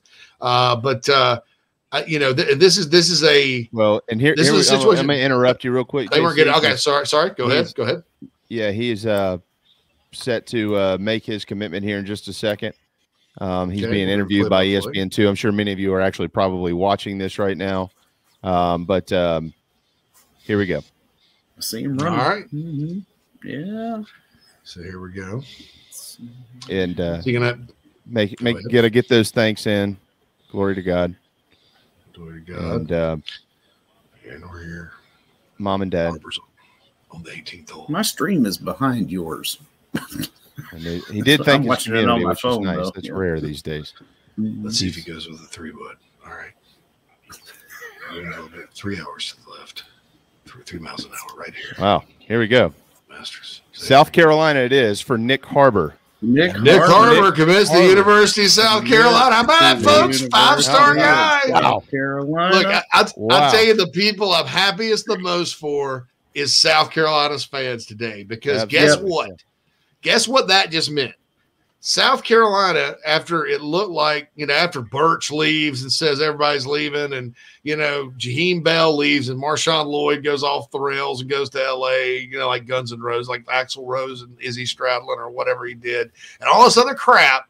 And they thought because of NIL, the world is coming to an end. The program's going to be done. Kaplooey. After that, okay, looked like they were losing Big Tree to NIL and Under Armour. Did not lose Big Tree. He got back in. I think Birch himself told people and was convinced that Spencer Rattler and Juice Wells were leaving. Nuh-uh, they both came back, right? Okay. South Carolina missed on nobody the first signing day. And then the 1 to 2 targets they had out of high school this time around, got them both, including a 5-star. Now, I'll tell you this, too, about Mike Loxley in Maryland. If they want to sit there and continue to negative recruit this program, that's fine, but it's not working. It's not working. I don't care what their fans say, whatever. And I'm not trying to beat up on the Turtles. I love Turtles, all that good stuff, but that's not working either. So they can take all of this stuff. I'm so happy for the Gamecock fans because of all the crap that they've taken from other fan bases, all the concern, legitimate concern about NIL and all that that took place, and kind of doom and gloom. What a way to finish the recruiting period in the traditional sense right now, heading into spring practice. To get a guy like that, out-of-state 5-star, not only that, but, a 5-star, 2 4-stars, and a high 3 from Maryland, D.C., boy, that's saying something. There's great players up there, guys, but there's not a lot of numbers. So to get 4, really talented guys from up there is saying something. So there we go. Yeah. That's all I got to say. I say agree about that. I agree with everything you've said, and I think that again, to put it into perspective a little bit here is they have felt really good about this for a long time. Internally in that building, they felt really good about this, guys, for a long time. Every time somebody's asked me, what are you hearing? What do you think? I have continued to stay right in line with what I've been saying for a while, because that's what's been told to me. We feel really good around here about this for a bunch of reasons. And clearly Shane Beamer is an elite recruiter, is what he is. He's an elite recruiter. And it certainly feels like he is on the way to bringing South Carolina back to a spot that for a long time people never thought they could be. Coach Spurrier kind of got him there, but this seems a little bit more sustainable with how they're doing this. And then I'll kind of wrap my comments before Phil takes it here. I mentioned it earlier. I'm going to mention it again. You beat the flagship university for the Olympics in track and field and for Nike. You beat out the home team, Flagship University, for Under Armour, and you beat out one of the two main Jordan brand universities in Michigan, and you landed Nyck Harbor based on relationships and a family atmosphere, and as Derek Moore often says, love. And Nyck Harbor is now coming home to the University of South Carolina, and he's going to be an instant impact guy. He's going to play, and he's too good to keep him off the field, so you will see him a lot this year. And South Carolina is just continuing to recruit at a blistering pace with what they've done to wrap up the 23 class and what they've already begun on the 24 class. They are on a blistering pace of adding just outstanding talent right now. It's amazing. Yeah, and I think too, one more thing, Phil, like the narrative I talked about, not enough elite talent in South Carolina. I kind of think there's plenty, but the numbers are not always there, and you'll have guys go out of state, guys go to Clemson, whatever. You got to find that other spot to go get big-time guys, because this program at some point, if they win big, will be able to go recruit nationally. But right now, you're looking for pockets, and North Carolina has not been a great pocket, but I'm not so sure pound for pound when you talk about the best of the best. You don't have sometimes better guys that come out of Maryland and D.C. I mean, Penn State's made a living from there over the years. So to get 4 of the top guys from that area this cycle, and now you're in line for 2-3 more, that's 7. And if you go over time, guys, you get, even if you don't get 4, if you get like an average of 3 a cycle over 5 cycles, which is what the average is on your roster, that's 15 guys on your roster from that area. And like I said, selling that it's the closest SEC program, I think, has been a big thing. Somebody's finally thinking like me as far as recruiting up there for them, and thank God for the Gamecocks. It's paying off big time with some of these guys, and that's not to mention also picking off guys that are 4 stars or higher, like Pup Howard out of Florida, and the work in Georgia they've done, and about to dominate the state. I mean, that the state's about to turn yet again. So think about that. Let me ask you all this real quick. And I know we're getting close here, Phil, because we're already extended time. But let me ask you all this: what do you think? What do you think the trickle down effect is of this announcement today? I don't think you can. Yeah, I mean, I don't think you can overstate now. Being able to expand nationally to attract talent like this. I think ultimately it starts at the top with Shane Beamer. I think his handling of the Spencer Rattler situation coming into this season can pay big dividends. And then being able to maintain that through what looked like impossible odds with, the coordinator debacle, and then finally getting somebody that, everybody had big question marks about it. But, hats off to Beamer and the recruiting staff. This is not a decision that this kid has made lightly. Obviously, it has been a long, deliberative process between he and his family. But Shane Beamer just tweeted out all sorts of stuff. Wow. Yeah. Let's go. And, the biggest thing for me is who's next? Yeah. And I'll leave it with this, but, and then we'll y'all can take it home here. I'll leave it with this. JC, you're in the NIL world directly, but you're also in the recruiting world directly. And there were a ton of moving parts to this situation for South Carolina, especially coming down the stretch here. Now, his father has spoken openly multiple times and saying, we weren't shopping our kid.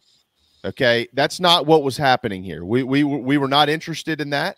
He will build his brand and he will make his money. However, if there are opportunities to tap into those resources, they certainly wanted to be able to do so.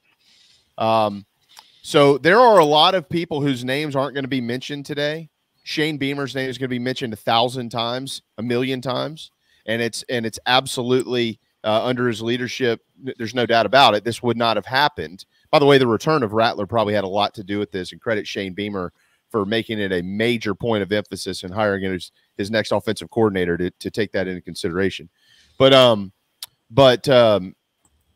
aside from Shane, guys, there are a lot of people whose names won't be made public today in the NIL space, inside the building, from a recruiting standpoint, and all these other things. This was, make no mistake, this was a huge collective team effort at the University of South Carolina to get this kid to school. Everybody that talked about Sterling Lucas and being concerned about him being able to recruit, probably going to have to eat your words.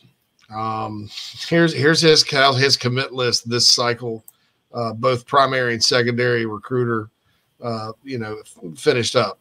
Nyck Harbor, Desmond Umeozulu, Grayson Howard, Lenora Sellers, Montague Rames, and then Connor Cox. Yeah. So he signed 6 guys, and 4 of them are 4 stars and then 1 5-star. Yeah, it's not bad.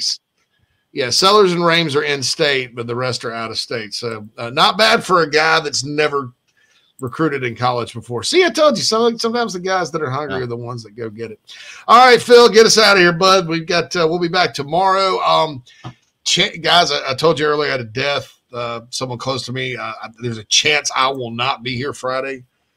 Be on the road to South CAC to kind of pay my respects, and maybe Monday too. But I'll keep you posted on that. But certainly was a great, memorable first show for the Power Trio. Definitely happy to have everybody here. Jamie, go ahead, man. Yeah, I'm gonna send Shane a text and say, hey, it was me coming back into the media. You're welcome. That's right. That's right. I'm just waiting on Jamie Bradford to get back behind him. No problem, man. Permanently. What else you need me to do, happy Shane? to help. Can I do anything else for you? I mean, come on, man. No. Good, certainly happy to be back. And what a day for the Gamecocks with Nyck Harbor officially committing to Carolina. Awesome. See y'all tomorrow.